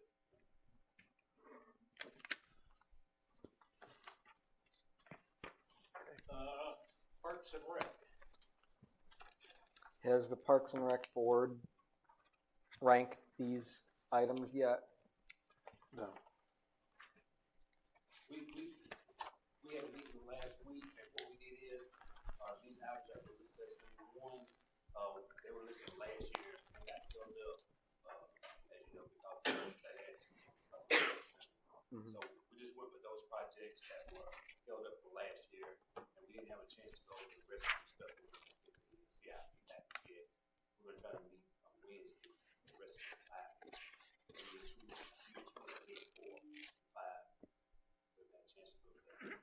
Alan Milliken has some good stuff in there, doesn't he? The old Ford Center. In here, Ford Center. Yeah, but that's the Yes. enhancement project, not Parks. Yeah. So they've ranked the year 1 projects? we just carried those over from last year. Oh, okay. Yeah. So the year 2 through 5 plus Right, they we haven't have looked not. at yet. Okay. Okay. Well, I don't know, leave it the way it is. Well, something that Richard and I kind of talked about was, and maybe this is something the Parks and Rec Board could look at when they go through this list, is whether it makes sense to kind of knock out a couple projects in one park at once, rather than kind of like sprinkling projects throughout the city. Like we had looked at Reed specifically because there's some needs there for the ball field, the bathrooms, picnic shelters, stuff like that. Like figuring out if it makes sense to kind of like go in and just like focus on one park at a time. Would be interested to get their feedback on that. We have prioritized Rotten Ball Field because we need lights in there. We need more practice and game facilities. So we're looking for that because we don't know what's going to be the results of the Crescent or Stowe landing. So we did prioritize Rotten as being the field that we'll be working on. Those lights we took those down about 2 years ago because they were out. So we're looking at trying to replace those lights with Rotten Ball Field. And then for potential restaurant at Rotten Ball Field also on that problem. Okay. There are new projects in here. If you look at the third one, priority 2, that's a parking lot across the street here, simply for the skate people. They're kind of taking over the employee parking lot here for public works. They like to roller skate, skateboard in the parking lot. That's not the safe thing. So, this parking lot was proposed get them in a safe place. Well, all right, but if it's not safe to do that in the parking lot, you're just building another parking lot for them to do this not safe activity Well, in. so, yeah, we had looked at that. Also, there are $300,000. It's not going to probably be that expensive. We're thinking about doing a non-asphalt parking lot just with asphalt ADA spaces. I see. A gravel lot. So you could, I guess, still skateboard on it. I don't think that would be very pleasant. No. Yeah. And then, so I did some rough estimation about what it would cost, including a gravel lot with a crosswalk and on the sidewalk, which will help connect this to this parking as well, and better connect the facilities, and also fencing in our parking lot, at least partially, that currently exists. And it was looking at, with a very rough number, around $100,000 just for that, what I found with the going rates right now. So I don't think it'll be the $300,000 we have there, which was kind of just a placeholder for now. I don't think it'll be quite that expensive. It was a total guess according to the. At the time, Yes. So we wanted to be transparent about that, but after doing some further research, it's probably closer to 100 to 115,000, depending on the scale. I mean, we could always, if we don't want to do the fence now, we don't have to. But we are having some challenges with the utilization of our employee parking lot, skateboarding, and safety concerns that we're trying to mitigate to the best of our possibilities while also allowing the skate park to connect better to the sidewalk infrastructure that's gonna be put in place with this project. Do the lights where are the lights at Reed Park go, in the upper field or the lower field? At Reed Park? Yeah. On the existing ball field we have now. Okay. The lower field is also used for baseball too, or is it No, it's very, very seldom used. very seldom? Is that because of the access issues? Correct. Yeah. Would having access to that field help with some of the scheduling complications that we have? It would, but we'd also have to replace that lower ball field with lights, probably too. Where the ride is probably more doable project to impact.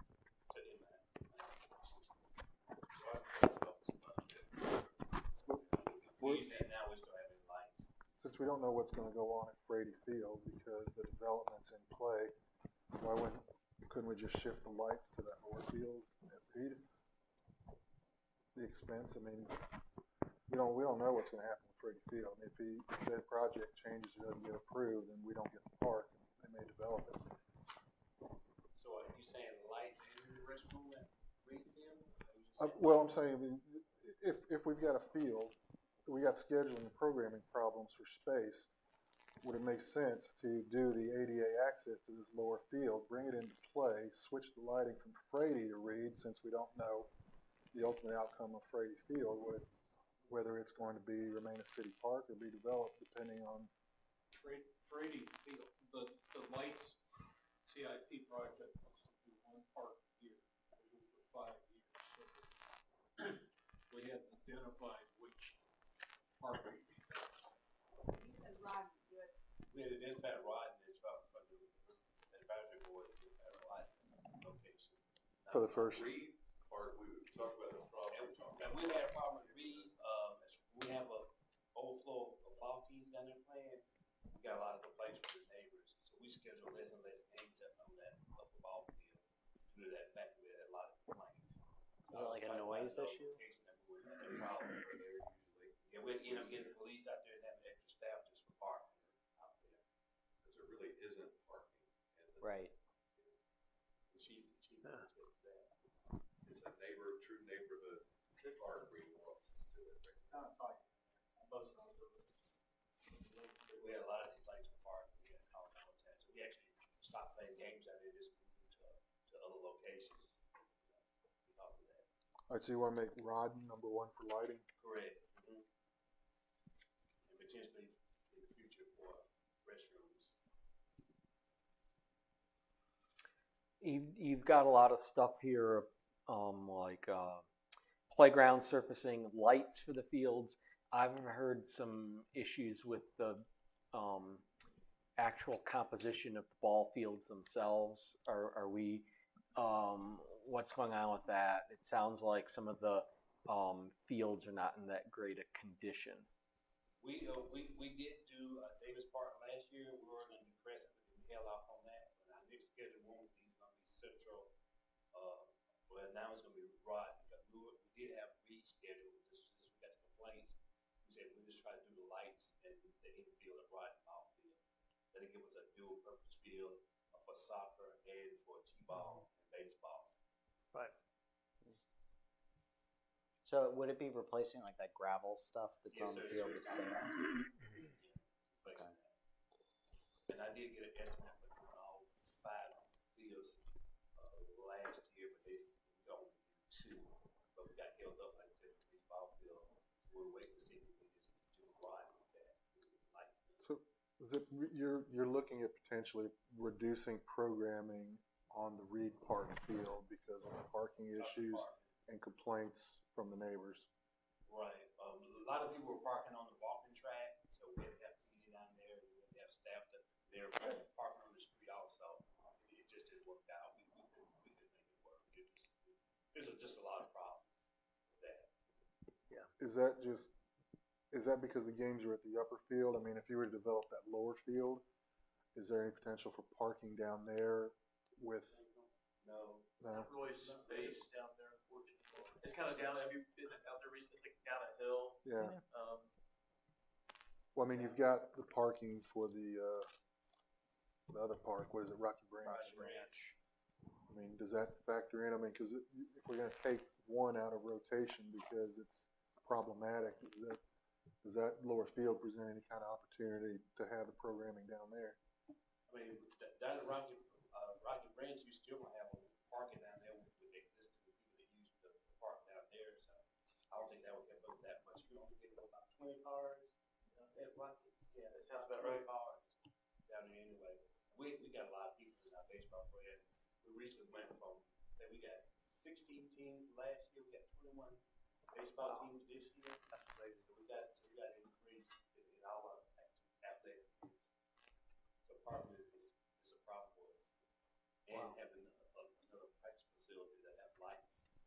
Have you got adequate parking at Rodden to handle the load? That's going to be probably a little bit bigger than Reed is, so that should help us some.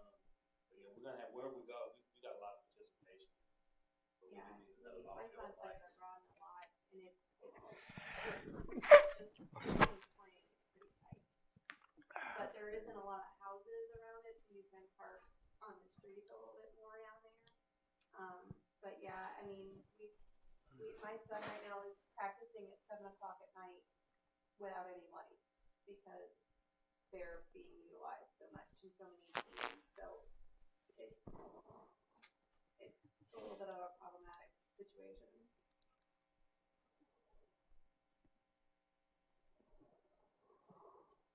So is there any way to mitigate the complaints from the neighbors in Reed when we're using the ball fields? Because, like, I mean, I guess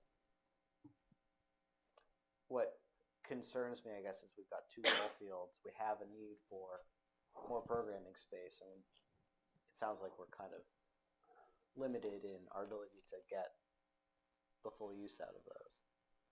I mean, we get limited to maybe having only one game a night down there, but if they get officiating one game, right? So we would be able to do that. That would help out.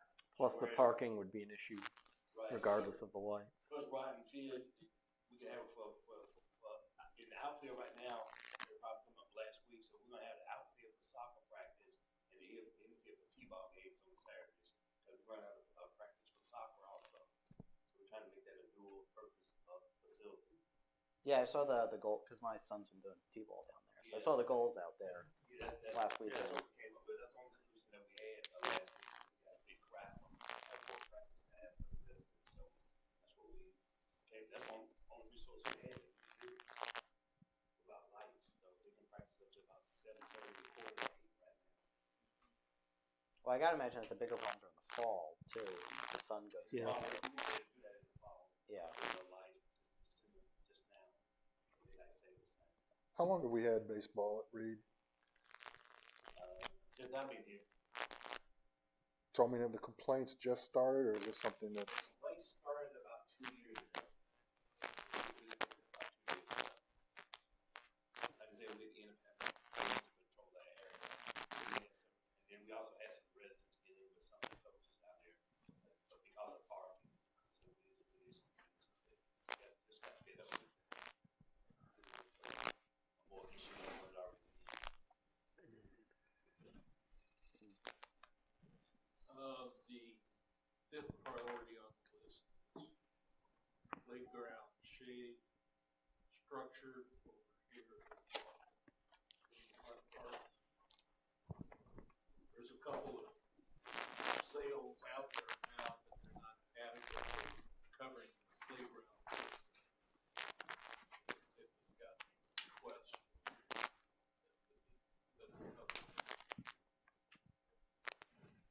Yes, I think Bill did, Tim did, request for more sales.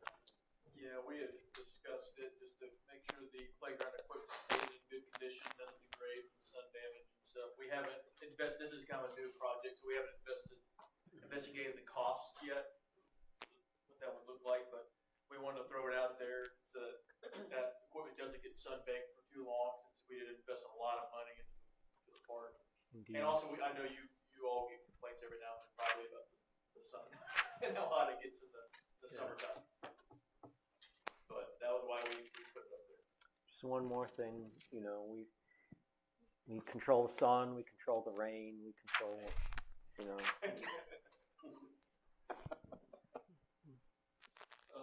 see, the rest of the items in that first year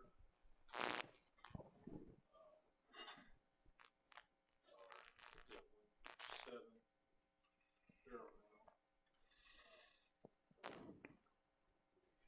Abbey Creek Greenway, we've got year 2. And splash pad, Kevin Hoffman, year 2. Pickleball courts, that's new this year. That has to be put on. That's over in Davis Park where the tennis courts are. We have 2 pickleball courts there now. And this would add 4 more. Very popular. Camp Park playground equipment out in year 3. That's because that equipment is coming around 10 years old now. We need to cycle the expenses of playground equipment and replace it a lot in the last several years. Rail trail. You'll hear more about that tonight, I guess. Off the park that was added last year. Linford. Linford. Linford, I'm sorry. Reed Park restroom, we can put that out before. Gas Park synthetic turf, we put that in year 5. At some point, we already spend a fair amount of money on soccer, grass that is there. Make more sense to go ahead with an artificial turf. It's been on for a number of years. We thought it would be restroom building for Rotten Park that's pushed out of year 5. Everything else on the list is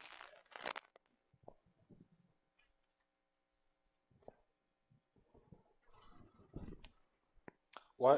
Let me ask you about the dog park. I know there's some people that really are vested in that dog park. That was very hot and heavy for a while on the east side of town. It looked like it was a go. Then we started looking at it over by Davis Park. What's happened with the dog park? Is that Davis Park not a suitable site? They're still looking at it. Recreation advisory board still looking at it. But right now, I think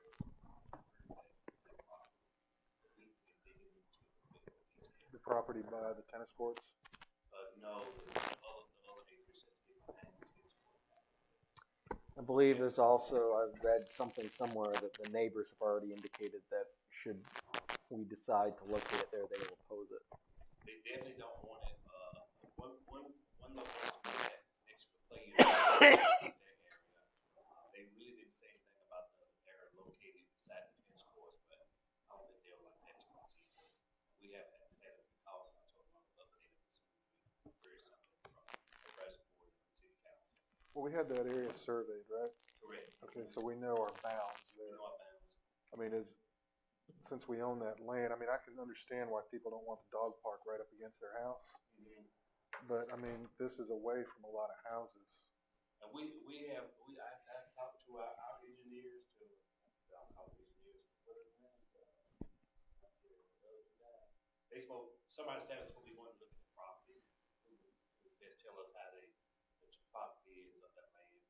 Maybe we can get a report back to the recreation advisory board. Okay. Something to look at out there. I think the thought with it ranking low, if that's a concern, was we don't know the site yet, so it's hard to rank something when you don't know exactly where it's going to go. Sure. And how much it will cost to get it ready. Well, it's, I mean, as my understanding of all of this was, the 1 through 7 have basically been carried forward from last year, I guess, with the exception of the shade structures, which would have been added. The shade structure in The parking lot. Oh, in the skate park parking lot, yes. The rest of the stuff, anything from year 2 on out, Parks and Rec hasn't looked yet. So, I mean, I'd be willing to see what they have to say about any of that. Does anyone have an issue with 1 through 7 for this year? No. No. That's my feeling. Like, I'm fine with 1 through 7. I'd be interested to see what Parks and Rec does with the rest of them, and they're the experts on this, so. Is this exercise equipment at Linford Park? I mean, that feels like something that would be grantable, if that's a word, from like a hospital or something. I swear I've seen that before. Okay. Yeah, I'd like to see something. I mean, there's not much in the way of equipment up there in North Belmont. Yeah, I think we actually discussed that. Yeah, looking at the grant opportunity. Yeah, I think the Stowe Park equipment was out on a grant. I think I remember being told. So. Well, the play unit up there was that from Disney? Yes. Yeah. So I'll just keep those first 7 as your it should be Wednesday. Yeah, we'll see what they come up with. A couple things with regard to parks. Since I'm on the county parks and rec, I've asked them questions, and based on what I'm picking up from listening to them, I really think we should consider Gaither Road and the Seven Oaks Park to have something put together to send to the county to see if we can get on their list, because both of those would be places that all the county could use, not just the city. So, and we're not on their list for anything. So I think we need to think about those two particularly as being something they might be interested in working with us about. I think so. They owe us. I mean, I feel like they owe us They a do, park. yeah. Years More ago, than owe us. we paid 10% of the property tax and didn't get anything. I'm sure it's worse now. The other thing I had said I would report on the rail trail as far as the feasibility part. Is this the time to do that or not? I believe it's a separate agenda item after Okay. this. All right. So I'll talk about that later then. I want to make sure I do report on it. Okay. Yes. Just I let me mean, know. Gaither Road and Seven Oaks. Yes. I mean, my initial thought would be the Seven Oaks one would make a lot of sense for the county to get involved in. Yeah. We might as well pitch for both and see what happens. Yeah, that's true. But I'll if you find have out other more ideas, about that's that fine. But those silhouette two there. particular ones I thought might be. Well, the parks where they are. 10-year plan called for a park down there, so that makes sense on a lot of different levels. So Is that the McLean? Yeah. Okay, they are within the next year communicating a desire to dedicate that to the city. So that's coming up. I'm just putting it on your radar. They've talked about it for a while, and they're just at that point in the development to be looking at doing that in the next little bit here. So just letting you all know that's been communicated. So what, just so I know, follow up on this, what are you wanting? Do you need something? If we're going to propose it to the county to put on their list, we have to have an actual proposal. I don't know how formal it needs to be, but what we want and where and all those kind of things. So a reasonable amount of detail. I think since the scope of these parks isn't yet determined, that would be a good discussion for the Park and Rec Board to have about what they think needs to go in, like the Seven Oaks Park. So I don't think we have that yet. Yeah, so that's why I'm just trying to figure out, I mean, an action item, what exactly. So we put that on our list and discuss, try to come up with some kind of plan. I mean, I don't think it would hurt to communicate to our county commissioners that we have a desire for a park out there, yet to be structured or whatever the need base is. No, it's just that we're not on the list at all for anything, so I think we need to get on it. So that you're gonna follow up with. Right. Okay. Can I chime in on something prior to because I had proposed something to be added onto this list, and it's the Stowe Park amphitheater and ADA compliance. And so That's in Parks. do what? That's in Parks, correct? Right. Yes. And so I was wanting to mention this before we move on, since I put it forward, and not for sure what the Parks and Rec Board, since we do programming in the park, we've had a lot of people trying to access the amphitheater. We've had a lot of people fall. Luckily, we haven't had any serious injuries. But one of my board members has a child who has to use a walker. to everything we do in the park. She has a hard time getting around in the park. And so ADA compliance throughout all of Stowe Park really needs to be looked at in a serious way.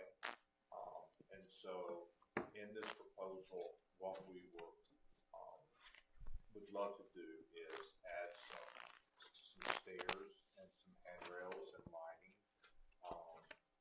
in the amphitheater area, as well as just looking at all ADA accessibility throughout the entire park. And so that's something that we have already started looking at grants. And so there are a lot of grants out there, both on the art side and also ADA accessibility. And so I just wanted to go ahead and ask, from your perspective, council members, and I know that we would need to come to you and ask permission to write some of these grants, but before we really put a lot of effort into it, is that going to make a difference if the Parks and Rec board says, no, we feel like that's a year 5 or other, do you still want us to invest time and effort into looking into these grants? I think we got to get their input. I mean, that's the way we're kind of structured. We get the board's input on their ranking. My thought is, have we determined whether we are out of compliance with the ADA, or is that part of this is to determine whether we are in compliance? Because, you know, if we're out of compliance, regardless of what anyone's preferences might be, as a lawyer, I would say we would probably need to get into compliance.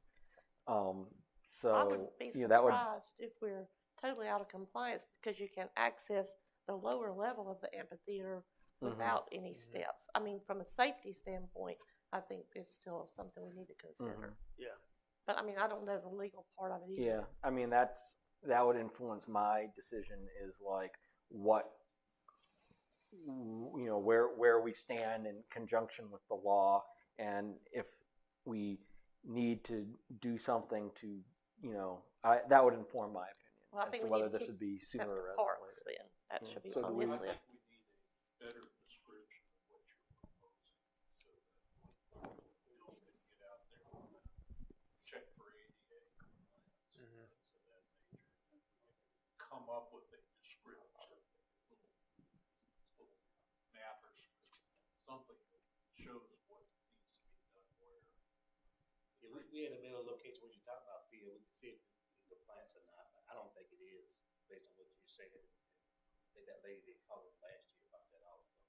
Right, I know it was brought up last year by some citizens during the Garibaldi Fest, because there was a portion of that event that was located on a specific segment of Stowe Park, and I remember a few users not being able to access that portion of the event because that area of the park was not accessible. Yeah, so that right sidewalk is what you're referring to is not compliant, because it's got stepped down on either side, but accessing the upper picnic shelter is, because it's got that little roadway that goes to the backside.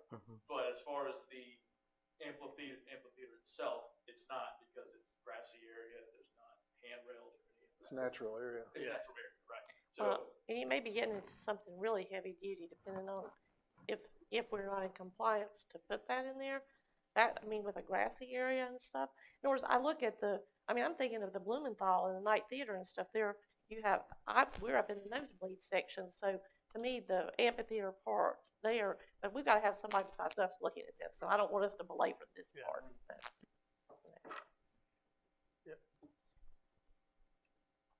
So is that the direction? Staff is looking at ADA? Yeah, well, I think to Jim's point, figure out what we have to do, and then we can kind of figure out what we should do. I mean, as far as you're aware, I guess you guys have some kind of training, ADA compliance. I mean, are we glaringly? I'm the ADA coordinator. Are we out of compliance anywhere in the park? I mean, yeah, you've got the steps on one side, but you have the other path on the other side, which will take you to the top. Yeah, I mean, if we have a designated wheelchair area for people to access it, and it's accessible by ADA, we're fine. Yeah. But if the expectation is for wheelchairs to access the entire amphitheater, that's a different concern than it would be. and that doesn't seem reasonable. Well, maybe. Well, I mean, Well, no, in other words, I'm talking about the Blumenthal guys. You Yeah. can't have handicapped areas and stuff, you don't make a whole grassy amphitheater. But I said, we need to stop having this conversation because we are not the experts on this. We need to refer it to Parks and to Bill and let them work on that. We'd be happy to look and see if we have any areas that are of concern out of compliant. Now, I can say that right side is not compliant. I know that's not, because that's, I'd like to just get rid of that section because I think it was added later and just they put steps in at some point in that area is a problem. So if we did any programming over there, it could be a problem. But right now, most of the time we keep it. But if we move the programming somewhere else, then like that would obviate the problem. I mean, as long as you don't have anything over for the 88% that has to access it. Right. Okay. But my thing is, we're gonna have a sidewalk. Yeah. We need to have it 88 accessible, right? Why else would you have a sidewalk? That's true. Well, and even that pathway going up to the upper field, just a normal person trying to navigate that area is dangerous, and right now it's so much less someone with a walker or a wheelchair. So, but that's my 2 cents. So yeah, I would say there are a lot of areas within Stoke Park that are not ADA compliant because we've had. I'll just stop there. I mean, I like conceptually the concept, but I mean, I think there's a lot more to it that has to be figured out. Yeah, I think a good idea would be have a dedicated area for wheelchair accessibility to view events. I think that would be an excellent idea. I think you're right. So that you have a dedicated spot, and we make sure that access to that area is completely accessible. Yeah. So, but we can. I'd be happy to work with Phil and whomever to figure out what the scope of that. Yeah, well, why don't we do that and figure out, what the lay of the land is? Yeah. Literally. All right. Okay, moving along to streets. First item on there is resurfacing program. That's a program. Did you do any paving this last year? Anyway. I did have a quick question about that, because I thought we had done $1 million program recently. Been in fall 21. Okay, and my recollection is that was largely like the idea was to do all of the paving like at once, rather than like continuing to piecemeal it out. I mean, I could be. I thought it was always that we were doing a certain portion per year for 5 years. Well, we get Powell bill funding that comes in. So bank that money and not spend it. Go ahead and do some paving. That's what the Belmont has. Powell bill money. Pay however many streets we can pay. And also remember, Jerry, we also use Powell bill money for other things like pothole repairs and stuff like that. We It did doesn't just go to paving, in other words, it goes to maintenance items. It just depends on how much we want to do in a given year. But that's cash that we get every year as opposed to $1 million paving job. We still have the loan from the last one we did, though, right? Because the way it was set up, if I recall, we took out the $1 million for paving. The Powell bill money was to service the debt over 5 years, I think. Yeah. Holding about 60 to 80,000 in cash reserves for potholes and things like that. Yeah, I don't recall the answer to that, except I think you were thinking that you would use the motor vehicle money that comes in to the city of Belmont. To also pay 15 per car, right? Registration. Yeah, that was supposed to be for like repairs and maintenance and stuff. I think. I don't know or something. What it was earmarked for, but it was money that you get. So, are you saying the Powell bill money, this $255,000, is no longer needed to service the debt on the $1 million loan we took out? It's now could be. I don't know how that loan was. But I mean, if we're looking at using. Question when he gets back. Well, I'm saying if we're looking at using it to throw that at paving, we must have paid the debt off because we couldn't. No, that we was didn't. That was earmarked for servicing the debt. Yeah. That's why I just want to make sure we weren't like spending that money that we were gonna use for the loan. That was already dedicated. Yeah, Yeah, so I know when we did the PAL bill report, we used to report PAL bill expenses every year. I typically just put a spreadsheet together of everything we spend in our operations, right? And typically it's enough to cover the cost of the PAL bill, right? So I'm not sure, if that money was being dedicated that way or not, or if it's just kind of, money's fungible sometimes. So, we're doing maintenance operations and maintaining the streets, and I report that information, but I'm not sure if the debt service was also reported. That'd be a question for probably Kevin, unless Barry knows, because I don't. Because I didn't do. I think Adrian may have actually done all the PAL bill stuff last fall, so he would have been the one that reported all that.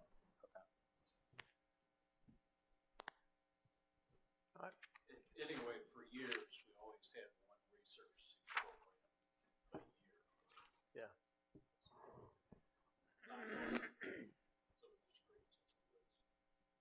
So anyway, that's, since it's a yearly thing, we'll see it in the list with priorities and go to a different year. Any trash truck that was on the list last year or this year? Yeah, we have one small rear load truck that's a non-CDL vehicle that allows us to get yard waste on those smaller piles, on the big piles, quicker, more efficiently. We only have one, so when that thing goes down, that means yard waste is real tough that week. Also, it's getting older, it's a few years old, so we'd like to have at least a newer one to help offset that, also allow us to be more efficient, get to more locations quicker. It was on the list last year. We haven't been spending money on equipment. Also, there is a build out time on this, so it may take it 6 to 7 months to get. another one of those. Yeah, and I've got a lot of these on here too. I will mention I took a different tack than the fire department took. I put a lot of this equipment as year one, but it won't get here till potentially year 2, depending on the build out time of the vehicle. So, for instance, when we bought the first knuckle boom truck that we got a couple years ago, it took about a year for delivery. So I anticipate that being similar. So we wanted to kind of get this on the list, see if the council was comfortable proceeding with some of this equipment, and that way we can at least get it ordered. We may not actually see it till later. When I think we probably finance this equipment like we did the last batch of it. I can get all of these pieces of equipment for the same price as one fire truck. I'm picking on you. I'm sorry. Yikes. I'm kidding. But yeah, so I don't have much other to say on most of this equipment year one. Just that obviously having extra equipment. We have 2 claw trucks. You guys helped us purchase a new one that's running great. It operates well. But the other one that we had, which we bought new 15 years ago, is getting towards its limit. It's broke down a lot, and actually the guys joke around that the gentleman who back when we used to run yard waste, 15 or so years ago, he was a heavy set dude, and he sat in the left, driver's seat, obviously, in the seat. Leans a little bit. It's not a safety issue, but it's a little odd when you see them driving. They're kind of leaned over. So it's just some equipment needs that we have, and we just want to make sure we're being efficient and effective and getting our yard waste, keeping everything taken care of. And new equipment always helps with that. Same with the leaf truck. The South Point Road sidewalk improvements, we have received in lieu of funding from Smith Farm Developer. That's connect Smith Farm and South Point Road over to the Harris Teeter Shopping Center. Okay, and Jerry, if I want to I would like to make a comment about that. When that engineering's done, please make sure that they take into account as you're turning into Amity Acres, there is no drainage and it's puddling, and it will take several weeks for the water to dissipate. And so it's actually dangerous for people to walk or the drivers. I mentioned that a few weeks ago. Yeah, and I did have one of our city inspectors reach out to hopefully mitigate it a little bit, but it's been an ongoing. Yeah, it's actually really dangerous. Yeah. Oh, riddle me this. The leaf vac truck. Yes, I think it said that it was purchased. Did we purchase it used? No, we bought two large new ones, and we bought one small. They were all new. And one of them needs to be replaced after 2 years? Yeah, so the life cycle on these things is about 5 years. So this one, again, it's one of the priorities, take a long time to build out. We actually got them pretty quick last time because they had them on the lot. Right now they're a big build out time. So if we were going to push back any piece of equipment, this would be it. Honestly, there's a lot of leagues in Belmont. And our fear is, even though all our pieces of equipment are new, it's better to have a redundancy in the route, because even if one of them trucks went down, we're going to get behind. Currently, luckily they're all new right now, so we haven't had that issue.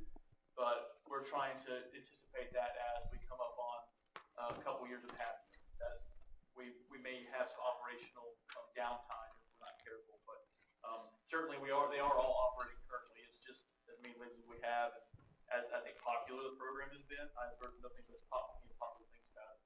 We want to maintain that and not have any downtime with it. Well, I may have missed this because I left the room, but what's the lag time between placing the order and taking delivery? Yeah, we didn't mention that. So with the clause, and I can't tell you exactly because it just depends on when we place the order. So for instance, our knuckle boom truck, which we purchased 2 years ago, took about a year to get here. The leaf trucks we got immediately because they were on the lot. Right now they're not, so it's probably a build out time, closer to 6 months. And then the rear load is about 6 months. The rear load mini trash truck that I have on there is about 6 months at that time. So I mentioned this when you walked out, but I took a different tack from the fire department and was like, well, I want to put these on year one so we can at least get them placed in order if you all were okay with that. So, and they may not arrive that year.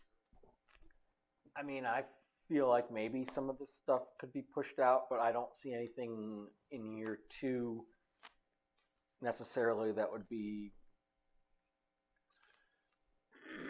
is pressing enough to bump up to year 1 in its stead. So I guess I could be convinced otherwise if somebody else feels passionate about something in year 2 or 3, but I guess I'm not. If I were gonna, obviously these are kind of prioritized in the order we think they need to be purchased. Obviously the mini trash truck is a big need because we're running on one right now. So if that were to go down, we're in trouble. And then the claw truck, just because the one we had has seen its investment. Well, I mean, one of the things I was curious about talking about moving up, I mean, it is out there, and after was the Sacco Street sidewalk improvements. Lincoln Street to Todd Street. I mean, the cost, I mean, relatively speaking, is not that high. This is around Reed Park. Yeah, I mean, we're seeing a lot more people walking in that area. I mean, is that a concern at all? I mean, that foot traffic down there picking up? I mean, yeah, it's always a concern when there's no existing sidewalk. I think one of our thoughts with this was the pedestrian plan update, seeing what the results of that were, so we can kind of focus and target these areas. But we left it on there, so we think it's still a need. It's just a matter of when it needs to be done. I mean, I get consultants, so we're hiring a consultant to tell us where we need sidewalks. Tiffany's been in charge of that. Sure. So the consultant was in charge of working with us in public outreach and things like that, so that we could hear from the community how to prioritize sidewalks. So there are a lot of sidewalk needs throughout the city, and we wanted to make sure that the plan reflected the ones that were the community's priorities. So it's not the consultant's priorities. It's really supposed to be recommendations put before you for your final adoption that would hopefully reflect what we've heard through public engagement tools during that process. I would need to go back and confirm, but my recollection is telling me that in that area, the sidewalk from Reed connecting all the way down to Rocky Branch was something that we heard in public comment in order to be able to have safe pedestrian connection between our two parks in the area. Yeah, and I think, and again, this has been, if you look at, this has been on here since 2003, so it's obviously been here a long time. So the question is, when do we want to get this accomplished? I think connectivity with Rocky Branch safety certainty would be awesome to get priority. The thing about the frontage of the park is at least we own that and we can get that right away. You know, the sidewalk easier than if we wanted to extend beyond that. So I guess the question is scoping and do we want a sidewalk that just hits that section? Because it seems like you definitely want to connect something to something to make it safe for everyone. I mean, that, with those two parks, you're gonna see more and more usage down there. And there's a lot of needs down there, the addition of that park. I mean, I've heard a lot about bathrooms. A bathroom at Reed Park would serve both parks, you know. So that's something we can, I mean, I'd be happy to investigate what that would look like. The thing I'm concerned is on Saco Street, there isn't much right. Yeah, it's very, The house is very close to the curb. Yeah, in front of the park, we've got all the right of way we need to go in the park. Yeah. But even in front of the park, there's some complications. They have to put in some retaining walls or something. Flat side.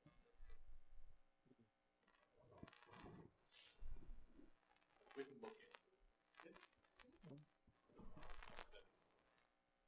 Tiffany's sidewalk study tells us. yeah, you know, we didn't prioritize these, even if they were later, oh, we don't need that, so put it later. If we didn't need it, we took it off the list. So that was our thought. So certainly still see a need there. It's just a matter of when we want to get it funded.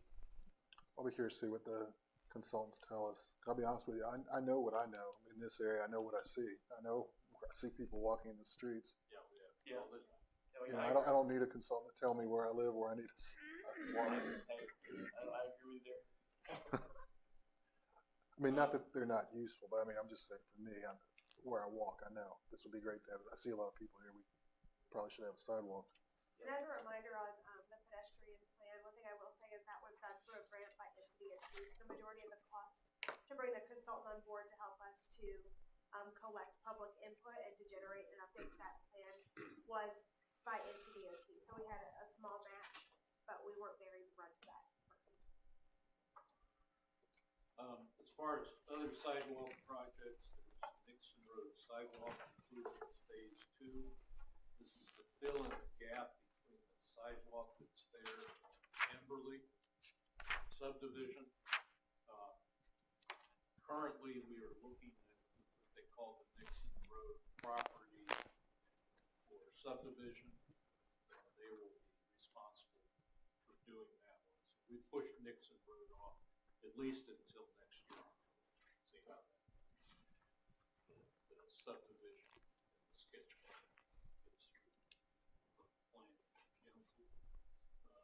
It's Tava Street multi-use path connector. That's essentially from here across where Abbey Creek will come out and goes up to Wilkinson Boulevard, the new paths and sidewalks there.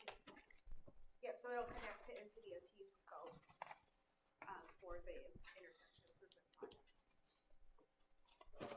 Another Nixon Road sidewalk improvement. These on Nixon Road, fronting the high school property, the parking lot. We've always thought it'd be good to extend the sidewalk, which ends just east of the tennis courts, across the parking lot to get there. Most people just walk on the sidewalk, they're in the parking lot, and they walk through the parking lot. But I think the shopping center attracts a lot of kids. What we heard about that is that the school board has apparently hired a consultant to design that. So that's why they have to push down 3 years to see if they're going to fund it. Since it would have to get easements from the school property to build the sidewalk there, which is more appropriate that they build the sidewalk.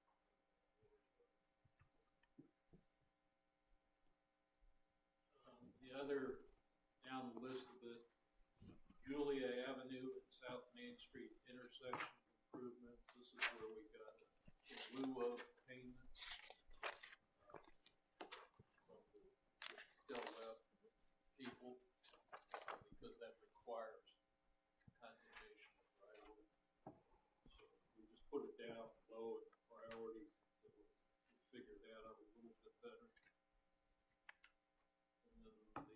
last project on the list is Julie Avenue widening drainage sidewalk. I know there's some interest in that. It's very expensive. Require condemning right away in some places. That's one that was talked about as possibly an inclusion for the bond package when that's put together. I just had a quick question about, sorry, going back to the Julie Avenue and South Main intersection improvements. So I'm looking at the, did you apply that 6% inflation rate to the 689,000 over the course of, what is that, like 6 years to get to that $1 million figure? I may not have because I used the estimate that was done by the consultants. That was the 689, but then the total project cost is reflected in a 1,070,000. Yeah, I was just wondering if that was just the impact of inflation / weighting, or something else.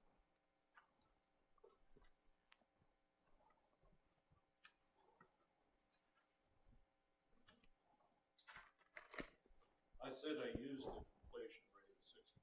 No, that was, sorry. Turn lane.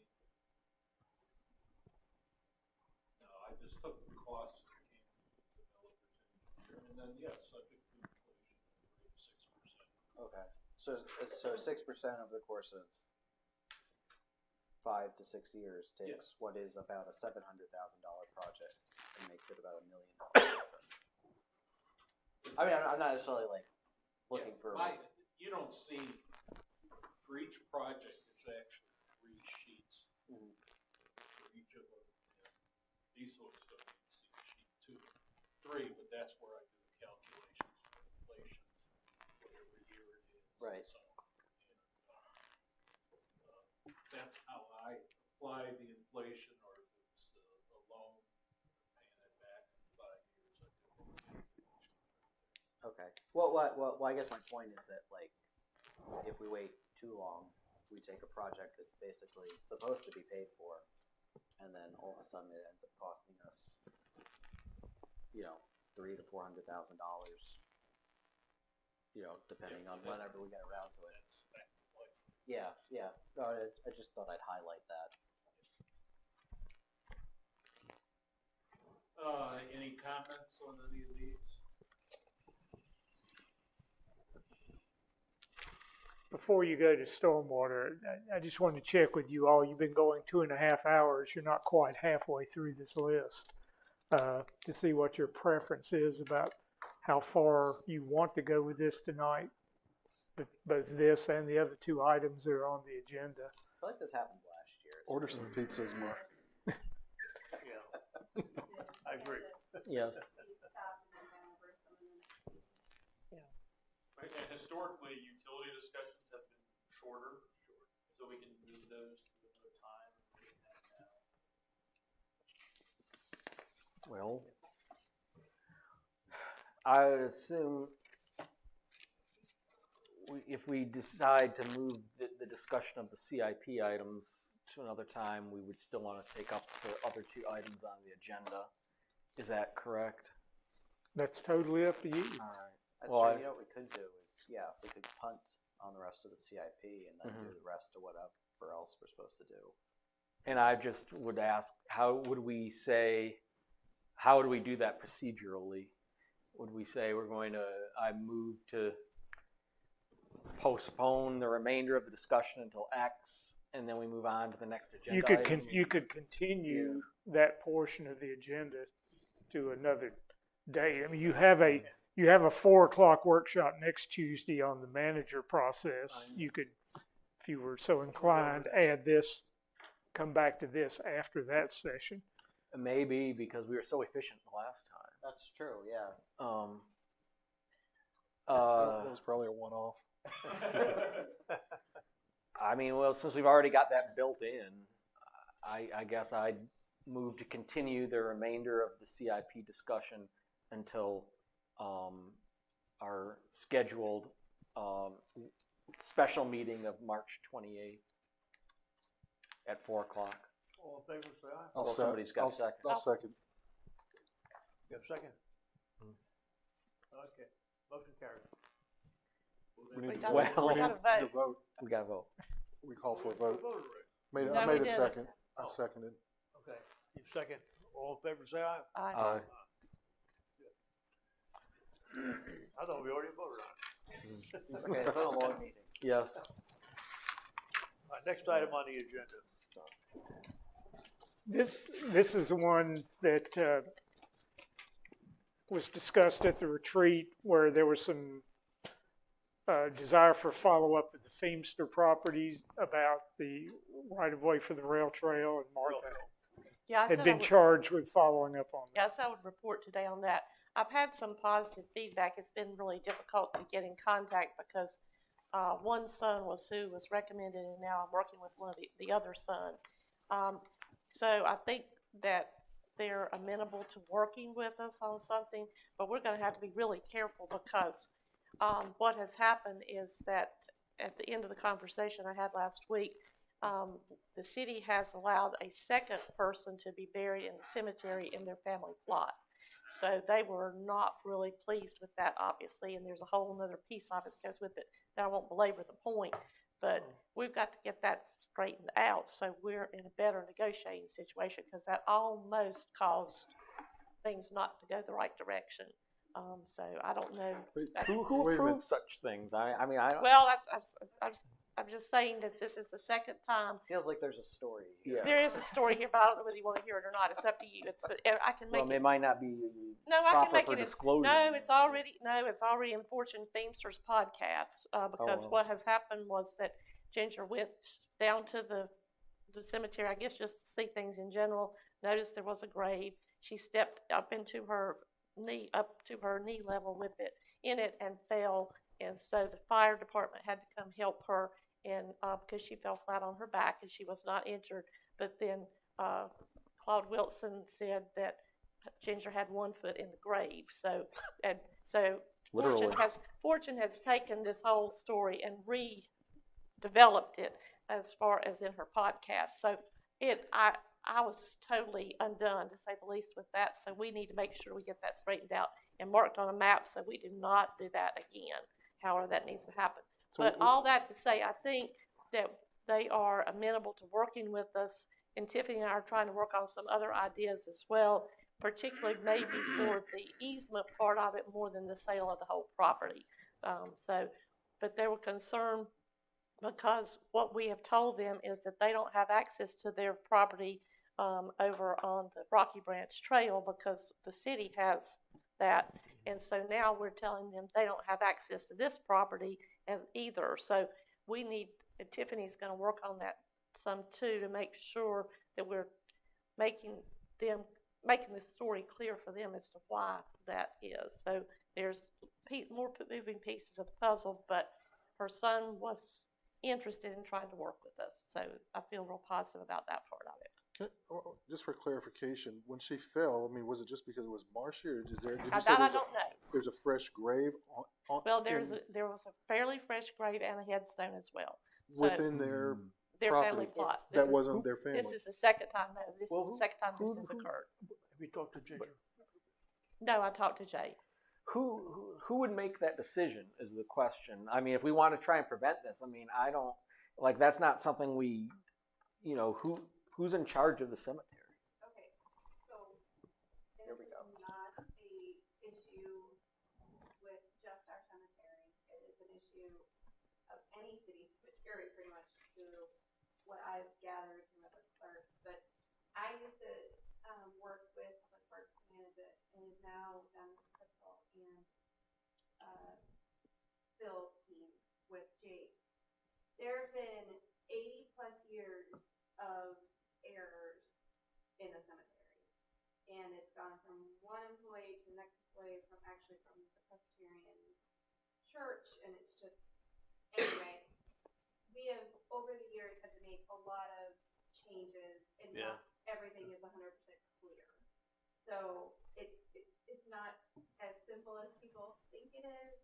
The records are questionable at times. So what happens is, they make the request to our staff goes out there, you know, things have moved, the markers have been moved, people, I mean, it's just, owning a cemetery is just, It's a mess. it's a mess. Yeah, and Keep it simple. I can't tell you, every time I get a call, I let Jake handle this. Every time I get a call from Jake, and he says, you need to come to the cemetery. I'm like, oh no, what is it now? We've had to move people. We've had to reimburse, well, not reimburse, but give people other plots. Yeah. Found people with no markers, buried in just That's an fine. unmarked grave. It's bad. Yeah. But when we get requests to mark a grave and the deed, they have the deed, we go out there, we probe it, we make sure it's cleared before we do that. And if we find a problem, that's when we try to take care of it. Now, I have heard, and we've been out with people out there before, and we think what happened, don't know when, don't know who. Years ago, they were doing some sort of fire sale, I think, or selling plots, and they said, hey, come down to the cemetery and sell plots. We think there was a staff person at the time that probably was pointing and saying, well, you get this, and you get this, and then mark it in the book. Because that, to me, is the only explanation for poor record keeping. And people saying, well, he told me that I was going to be here, and we're like, well, you're actually over there. Yeah. How about this? Have we considered like divesting ourselves of this? Nobody will take it. Yeah, hey, if you want to buy it, man. No. Yeah, it's certainly a challenge, and I agree with Jamie. Just the records are paper. We've tried. We're working towards trying to get everything digital. What about the church? Maybe the church would take it. I think they give it to us. Why the church came to us. Oh. To begin with. That tells you anything. But I mean, we try to handle problems as they come up, and we try to do the best we can in making everybody whole. So when I started, we had actually had no blocks left, and then we started dwindling down. And I actually told Adrian at the time, because of so many issues that we have constantly been finding, that we needed to stop selling the ones that we had left, because we were going to have to compensate people because of issues. I mean, it's been like literally 80 years mismanagement, and we're just dealing with what we have at this point. There was no copying of the deeds that people got initially. There's just these books that have, you know, handwritten information.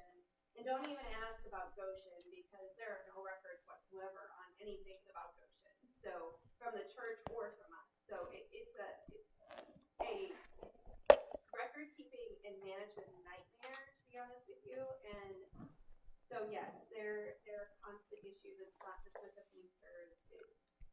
So is this particular problem fixable? Like if it was our fault? I don't know. Bill will have to get with them to figure out what I had to happened use the restroom. I missed that part of the conversation. It sounds like somebody is in their plot. This is the second time somebody's been buried in their plot. I think it's the Hand plot, because it would be her family, not Feimster. And so she stepped into, and I guess the term may be mired up in the grave. And so the fire department had to come and help her. Okay. Yeah, we can. And they've called, but somehow they've not gotten actually somehow in contact with somebody last week. Like if they're really upset about this, which makes sense. Sure. I mean, it seems like it might be to everyone's benefit to maybe fix it. Yeah, we can look at, if we get the specifics of the problem, meet with them out there, see what the issue is, and we can try to come up with some sort of. Yeah, well, they've called, so it should be in the queue somewhere. It Yeah. must be working towards this. Yeah.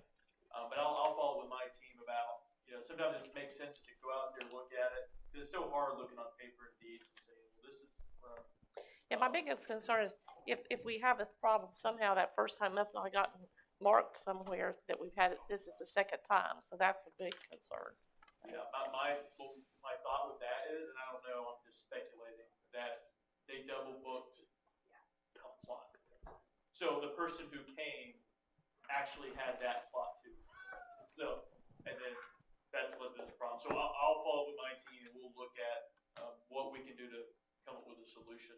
Hopefully, help this issue. For years, there were two major funeral homes here, and they had a second set of records, and some of them matched, some of them didn't. And there was an effort at one time to try to meet with the funeral homes and everybody get on the same page with the records, at Greenwood. I don't know if that. So right now and I think Jamie maybe implemented this, I'm not sure, but before anybody's buried, our team has to be out there.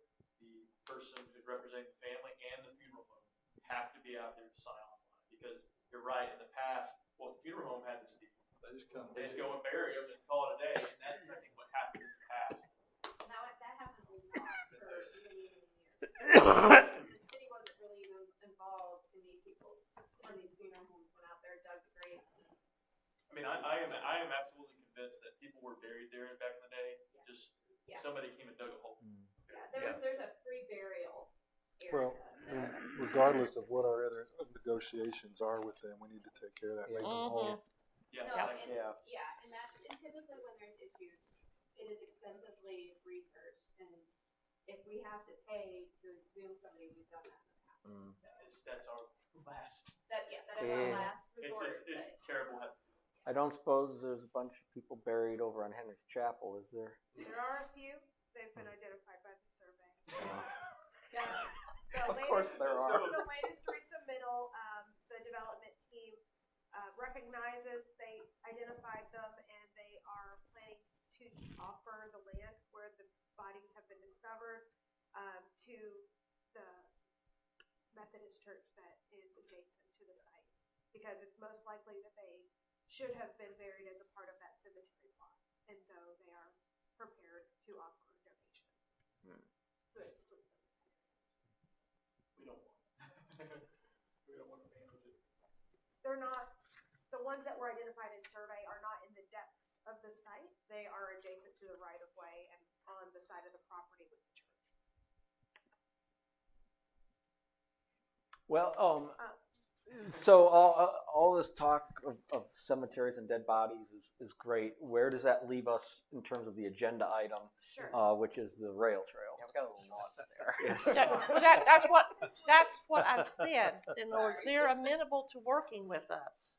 Okay, but we've got to get this other problem settled so that we can move forward with it. Sure.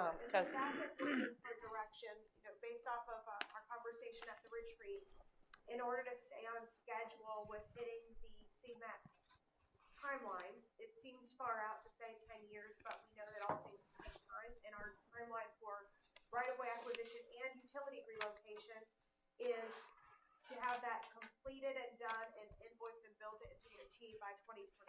And so in order to get all of those things done, staff is looking for direction to proceed with hiring a third party to help with making sure that we can get all of the formal right-of-way and easement for all of the property owners along the alignment coordinated and documented. And so if you all, based off of Martha's report, are comfortable with that, that's how staff would like to proceed in order to keep this project on schedule. I mean, do you think you can get them to make a deal? If we get the other problem taken care of, I think so. I think that what we've talked about is offering, of course, to buy the property. We've also talked about just having an easement, because Tiffany had talked to Billy about 15 feet, and not all of that is land. Some of that would be basically airspace above that. And that would not limit access to their property. They would still retain ownership of the property. So I think that's probably more of interest to them. And I also talked about that, which, if this happens, that certainly we would put a bench or something, so it would be something to say that they had helped us with regard to this. So I'm trying to make that part of it saleable as well. So I think that we have a fairly good chance. If we want to wait another week or two, get the other problem settled, and let me readdress that with them, I'll be glad to do that. Because what happened was Ginger wanted me to work with Price, and then she switched and said, okay, work with Jay. So that's why I had to go through another direction on things. So I feel fairly positive about it, because he did not say anything negative until toward the end of the conversation. And he said, actually, the city's on our bad list right now. And then he explained the details of the story. So I feel reasonably confident, but as I said, I would prefer to have another week or two if we're really going to go ahead and commit money to see if it sounds like this is a reasonable way to proceed. I would agree if possible to wait. I mean, I don't want to commit money on a maybe or a probably, because people can Right. change their minds. Yeah, because they're the key, I think, to this. Yeah. Sure. And the other component that we will need to do in conjunction with, prior to staff committing any funds is to update the project ordinance. So as a reminder, this project got CMAQ funding from the state committed. And our project ordinance that's currently adopted doesn't reflect that grant or the match obligation of the city. And so before we obligate city funds to go forward with right-of-way acquisition, which would be an eligible expense for reimbursement, it would make sense to go ahead and update the project ordinance, not to cover the construction, but just to cover through what the grant authorizes, which is right-of-way and utility relocation. And so that item would be something that we would need to bring before you on your agenda, and we could look to do that in April. We could look to do that in May, whenever council would like us to present that for your consideration. And since we know this is so important, Tiffany and Parks both tell me what your thoughts are. Is this not something maybe we should go ahead and get the easement for before we even involve that third party, since we know that this is either going to make it happen or not? We can't. So the documentation, because the Okay. funding is a federal funding, needs to be where everything is done with certain Okay. procedures in place and documented appropriately. And so that's why we're bringing on someone that's very familiar with that process, so staff doesn't miss Okay. that. Well, that means give me about 2 weeks then for the city to get the cemetery situation settled, and then let me go back and talk to them one more time. Will that be enough? No, we can't use, that would discredit our ability to use it for the entirety of the project. So you're We'd talking give to Jay back on the that? Yep. Okay. Wow. So would 2 weeks be enough time for you to figure out the cemetery thing? I texted Jay. He's got information for me. I'm going to talk to him after this to get the whole picture, just so I kind of have the whole context. And we'll meet tomorrow, sit down, and either give them a call and see what we can do. Okay. Okay. So we'll move as quick as we can. And you have another meeting 2 weeks Yeah, from so tonight. we're going to be meeting a lot anyway, so yeah, we'll be fine. Yeah, I'll do what I can. So you want me to pencil this one on for the April meeting for updating the project ordinance then? And then work with Bill to make sure that's enough time? Or do you want to move it to May? I would say May, given they're Yeah. going to need the 2 weeks to get this resolved. Right. It's fine. I just want to Okay. make sure. So I'll target May for the update. Yeah, just so you know, I did not make this up. I will believe anything. Okay. Ready to move on? Ready to move on. All right.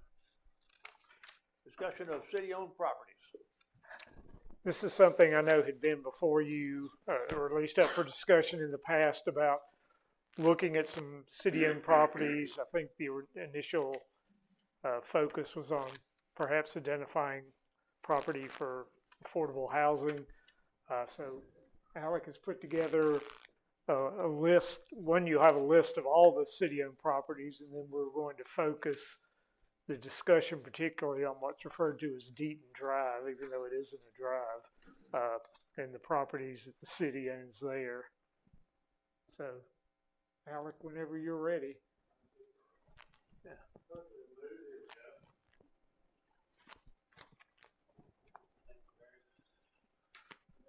Council, you have in your agenda packet list of city-owned properties.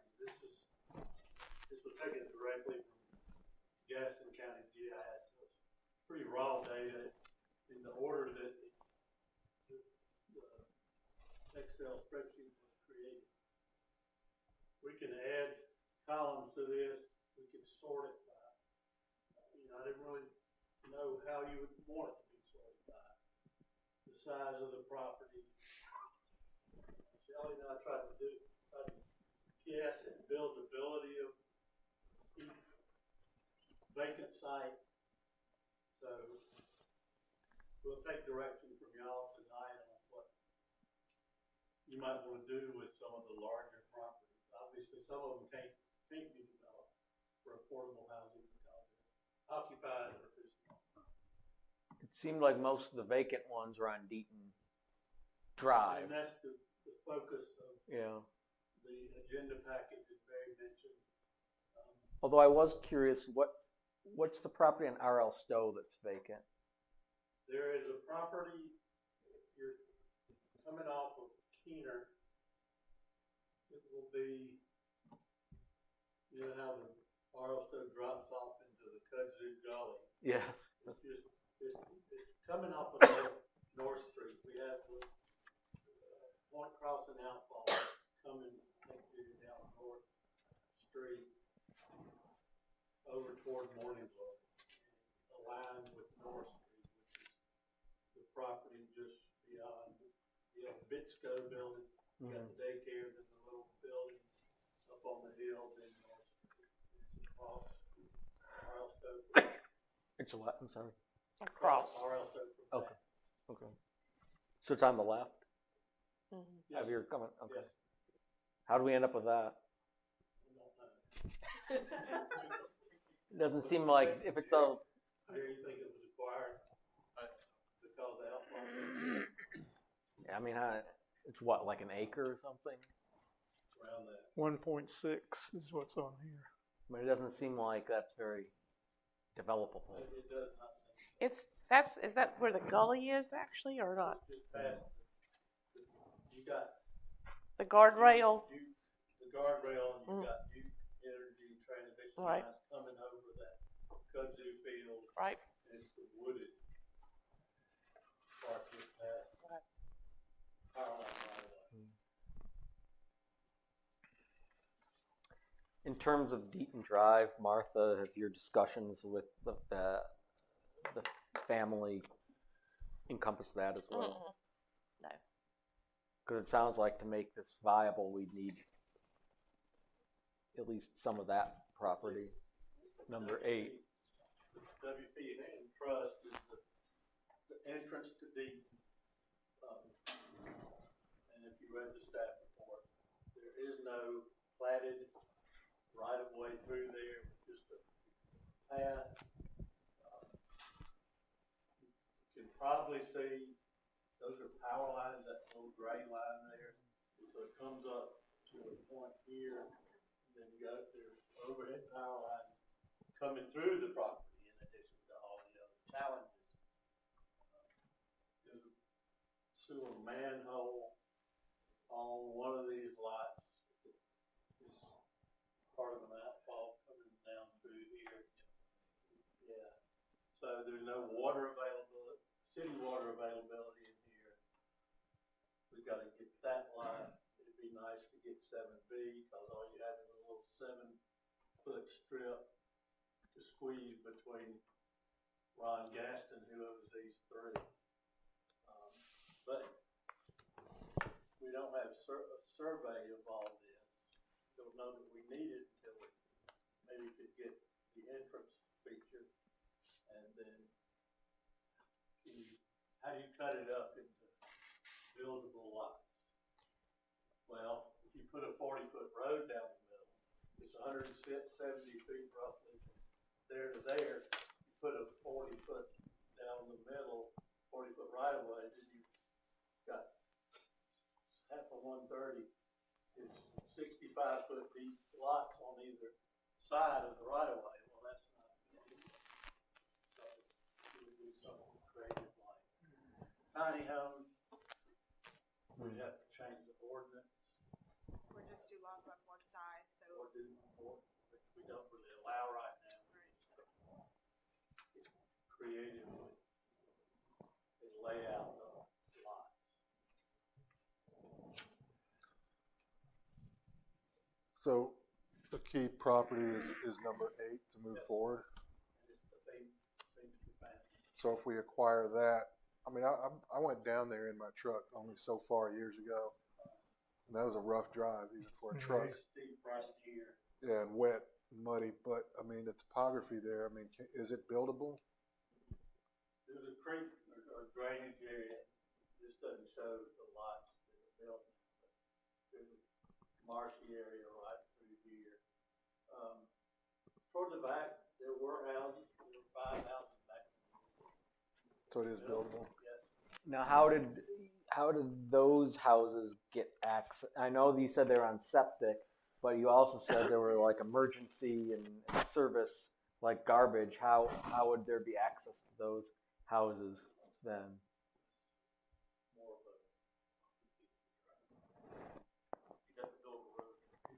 Deaton was the only access. But I mean, there were, what my question was that you said there were houses there. Well, they had a steep driveway. Well, how did they get there? They drove in. Through the property that they don't own? Exactly. It was a traditional parcel. Prescriptive easement. Is that, I was going to say, is that a prescriptive easement then? It's an established path for access. So. Well, but it wouldn't be continuous. Arbitrarily cut them off? I don't think so. That's you might have to. Yeah. Among other reasons. Is part of the problem that we would need to build a road down there? I mean, if people were already coming in and out, obviously they're able to get in and out. Can that just not be deemed a driveway, one long driveway that would service the whole area? I think we could get in and out of there. Get that piece of land that would mitigate the slope coming off of Willard. I think that's doable. It's not. It would take a retaining wall to make it more gradual slope. I mean, I don't. Obviously, people were doing it. Yeah. Susan Rogers used to live down there. Right. On Deaton Drive. I don't know if she still lives there or not, but she's a good friend of mine. She used to work for me. Nobody lives down there now. Nobody's there now. I wouldn't say nobody. Oh, I think There's some that good stuff down if we would there's no figure houses there. there. No house. that this could be a viable project, if we were willing to pay the Feimsters what they would perceive more as an appropriate amount of money, that's been one of the issues here because they had thought that the property that we're talking about on Circle Drive is more valuable than what the appraisal was, whereas this one we wouldn't be as limited with what we could pay. We might be able to, make that more reasonable for them to consider. But you'd also have to consider it's not just access. You'd have to Buy it. Mm-hmm. buy it, build the road. Yeah. You'd have to run water. There's no infrastructure in there at all. You have as Alec pointed out, power lines crossing the low area that's marshy. And that I mean, makes it's it a sound, challenge. it- It's a that makes challenged it sound area. cost prohibitive. So by the time you did all that, the housing might not be very full. Well, Yeah, it wouldn't Yeah. be. Well, unless you found a way to get some density in there, but. Mm-hmm. I mean, would this be a project to maybe reach out to Habitat on for them to partner with us? But we'd still have a lot of infrastructure that we'd have to provide. Yeah. Well, I would mean I that be they would thankful. have to maybe Yeah. help us out with some of that. Mhm. I mean, if it's prohibitive and not buildable or not doable, then that is what it is. I mean, for Habitat's model, to your point about density, right? Their lots may need to be a specific size, and we might be looking more at a single family type option there. With the easements going diagonally across the site, we might need to look at different housing options for this site, just to be able to fit in the buildable areas that are angled and not under an easement. and also, is it 7? Point out the other lots that are privately owned. 7A and B Yeah. and C. This is really facing Julia. There's a house behind another house. This actually is landlocked like that B was. If Okay, I so- recall correctly, the gentleman who owns those lots tried to buy other lots from us, and we said no on Deaton Drive. Is that correct? Yeah, no. I think it was the guy in Damon Point Drive. Oh, okay. Okay. Yeah. Can we access this property from Damon Point since we own lots 1 and 2? There's a spike There's strip. a spike strip. The developer of Damon Point deliberately did not make the right of way touch this land, and thus access is not available through Damon Point to this land because of that little 1.5, 2-foot strip. Who owns that? Colloquially, spike strip. It's owned by this homeowner. That's why, I'm sorry, I put their names here. G. Haynes owns this little point, and McAndrew to that little point. Have we approached them about any willingness to sell us those little spits of land? No, sir. Would there be another problem that there's covenants in Damon Point, are there not? There with something. Yeah. It can only be used for residential purposes.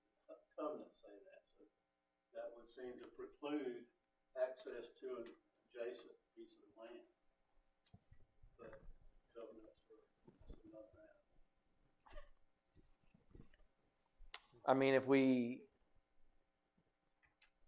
I'm not going to speak to that. I haven't done property since I was in law school. So I'll just, I don't know. And I'm not a lawyer. I would be hesitant. Yeah. Some question. So if the properties are going to be prohibitive to develop, then is there any point pursuing acquiring Lot 8? I mean, everybody's in the room. I mean, planning, streets, engineer, attorney. I have a quick question. Is it? So you're saying from Damon Point is no access, right? Mhm. I'm kind of confused on which ones we don't own. We don't own 7B and then 8. Is that the case? Correct. We don't own anything with a 7 in it, and we don't own 8. And we don't. We own 1 through 6. Yeah. We own 1 through 6. So there's 2 lots that we would have to acquire. 3. Or at least portions of. Right, for the right of way access. Yeah. With that said, and not being able to build anything off of Damon Point, I could see it. If you were to acquire what you needed to acquire, I could see one person coming in and building that infrastructure, going back there and paying for 3 or 4, $500,000 or $800,000 homes in that area. I can see that happen. Yeah. Just But that's not really what we. Yeah. No, it's not common. I'm just Yeah. looking at it here. Well, I mean, even if you get the property, yeah, I mean, I would take a drive out there if y'all haven't, just to look at how steep. I mean, it's a monster. So Cookie, you're, go to school like with Alex James saying, Rogers. thinking a retaining wall is a must, probably. Engineering is going to be quite expensive. It'll be very expensive. And that's not including the utilities. Corky, did you go to school with James Rogers? I couldn't tell you. Don't sound familiar. He lived down that way. So It's not sounding feasible based on that. There's 8 inches of snow, which is rare, of course. That bank would be impassable, except in an emergency vehicle. I don't think they're 6-wheel drive. Well, and also, I don't if think they you have keep 6 that wheels. angle the way it is, I won't speak to them, but it's going to be a public safety concern. When you try pulling out of there, you can't see either way. You just got to cross your fingers and hope you don't get hit. As it currently exists. It's usually how I drive.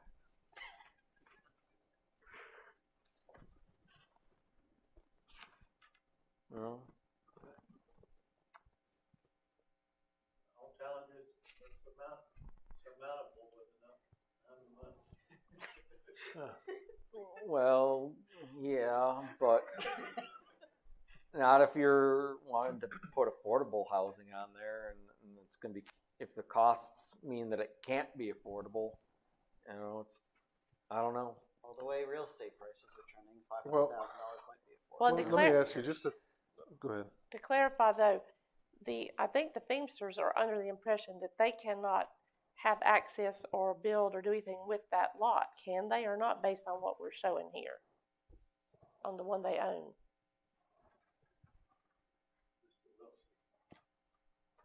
Is it a buildable lot? In other words, they said their understanding is for whatever reason that we won't allow them to have access to that. It has street frontage. Yeah, so they can do what they want to, Yeah. right? Okay, all right. Now, what they're physically. There might be that easement on it that Alex was mentioning. We'd need to look at. Is there an easement on it actually though that's written or not? Well, if it's a prescriptive easement, it wouldn't be written. You'd gain it by, you would have no rights to it, but the fact that you used it continuously and openly and notoriously, you'd be given it. The law would recognize it, but I don't think whatever rights might have been had, I think the fact that there are no longer houses there, and Parks, you know this better than me, but I think one of the requirements of a prescriptive easement is continuous use, and that continuous use would have ended when the houses were demolished and nobody would go that way. So we might have had a shot at it if there were still houses there. It's a long period. Usually it's like 20 years or something, but I don't know if it's less in North Carolina. We need to find that out too, because once again, that's going to make our other process or project more interesting to them, because it sounds like we're trying to block them instead of assist them. Yeah. Was that Duke easement on number 8 that you were referencing? We could check. Yeah, would you guys research that? Well, let me, It'd be nice to have it that way. I don't really think we ought to pay for it. It'd be nice to have a lot of things you don't have to pay for. Got a whole book of them. I'll ask this question. Do y'all think we need to buy 8 anyway? Because we have landlocked land? yeah, I mean, we can't do anything with it, so that's the key. But I would agree with that, but let me ask you this. I mean, just out of the box. I mean, we're so focused on this one parcel as an entry point. Yeah. Since we're going to have to buy it anyway. What surrounds what backs up to 1, 4, maybe in 5? I mean, This is point. This backs up to Point Circle. Is that right? have we looked at the possibility of, I mean, since we're so hyper-focused on entering off Willarine, is there any opportunity for entry at any other point if we would approach the property owner? I think I'm right. Unless Maryland Stowe would do something which I wouldn't put any money on. These are all built on. So you'd have to buy these occupied residential lots off of other streets. Well, I couldn't see what was there. I wasn't sure if these were Sure. they're occupied or not. Maryland Stowe's got the widest lot. So I don't know where her house is on this lot, but could she give up land to get down there? Would she? This is not built on, so to me that's target number 1. Sure. Well, if the goal is, if the thinking is that maybe we'd want to acquire this anyway, does it then make sense to do a survey?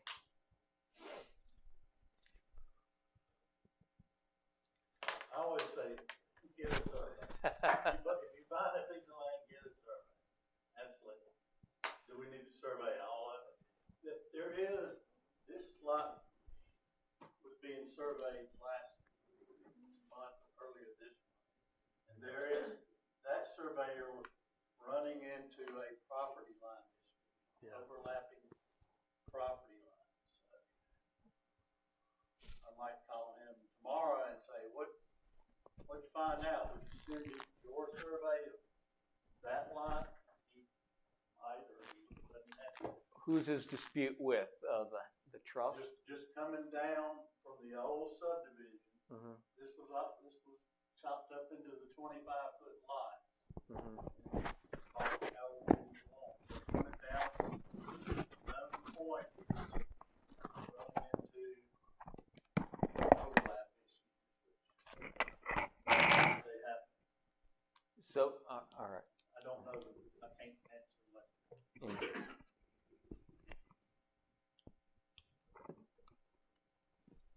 I would say move forward with number 8, see what happens. What do you think, Jim?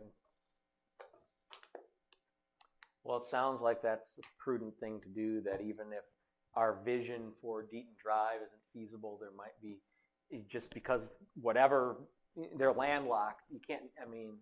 Not going to be able to do anything with them. I mean, from a business sense, from an economic sense, as landowners, the city, that property can't unlock its value if it's landlocked.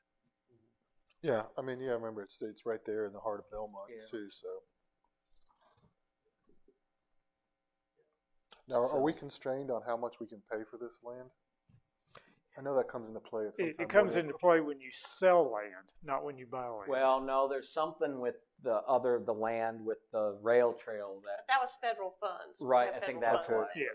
Our federal money restricts us to 10% over appraised value or something like that. Now, taxpayers might have an issue with Sure. us paying. Yeah. But legally, Yeah. Limits are legal. political. Yes, yes. So is that what we want to do? Is move forward, seeing if we can acquire this number 8? Okay. I would think. Do we want to do it now? If we did a survey, Alec, what would we survey? The land that we have, 1 through 6. Probably be good to talk to the surveyor and see. Surveying the number 8 lot. But can we survey a lot we don't own? Yeah. Well, they might be interested just from the standpoint, they think we are interested in buying that property. Well, why don't you ask them? I will ask that question, yes, okay. And if they're interested, then I'd say we might as well survey the other 6. Okay. Yeah. All right, would we need to have written permission from them? What would we need to have about the survey part? I don't know that we need written permission, but if we want to, it would help, right? Everything's always better to get it in writing. Okay, well, what I'll do is I'll call or text Jay and get him to get in contact with you, because that would need to come from our end of things. And I think that's what we did with the appraisal. Okay. Yeah. Okay. I would say, just to be clear, if they ask, I mean, obviously, if we're surveying the other 6 lots, if they're interested, would we pay for all of it, or What do you mean, for the survey? for the survey? Oh, yeah, I don't Yeah. think we need to even approach that. Okay, survey. then that's fine. Yeah, that's fine. Just as long as we get permission to go on the Okay. property. And what I'm saying is that we're interested in possibly purchasing this, and so we want to have that all of that area surveyed. Is that what I'm saying? Okay. I would say the other thing on that too is that if you decide not to proceed with a purchase, what they're left with is a survey of their land to know what is and is not allowable. Okay. Yeah. Include the 7 properties in this too. Have they 7 expressed any desire to possibly sell? They intentionally bought 7C. I was in contact, tried, as much as I am not a land negotiator, tried to buy it. Who's Would you sell it to us? In the hall. So I didn't pursue it. And then Mr. Gaston was able to buy it. It had, this was the one, Mary, that had liens on it. Gosh, I can't remember. Second mortgages, liens, and everything. So we would have had to, acquire it, then pay off. Which is what the other guy must have done, huh? Gaston. Yeah. So we bought the others, but we were not able to buy 7C. Is that right? Correct. I think Ben Cagle owned 2 of the houses on one of them. And that was the last house somebody actually lived in, wasn't it? Oh, that's further back. But by the same token, the owner of 7B and 7C has never approached us about buying that little strip to connect the properties. Is that right? As far as I know. All right. Well, would we want to open up a conversation on 7B and C to see if there's any desire on his part? I mean, I don't see how it can hurt. Yeah. Like, I mean, if you're talking about maximizing the value of our properties, it helps to have those 2. Agreed. Okay. Or at least a portion thereof. Yeah.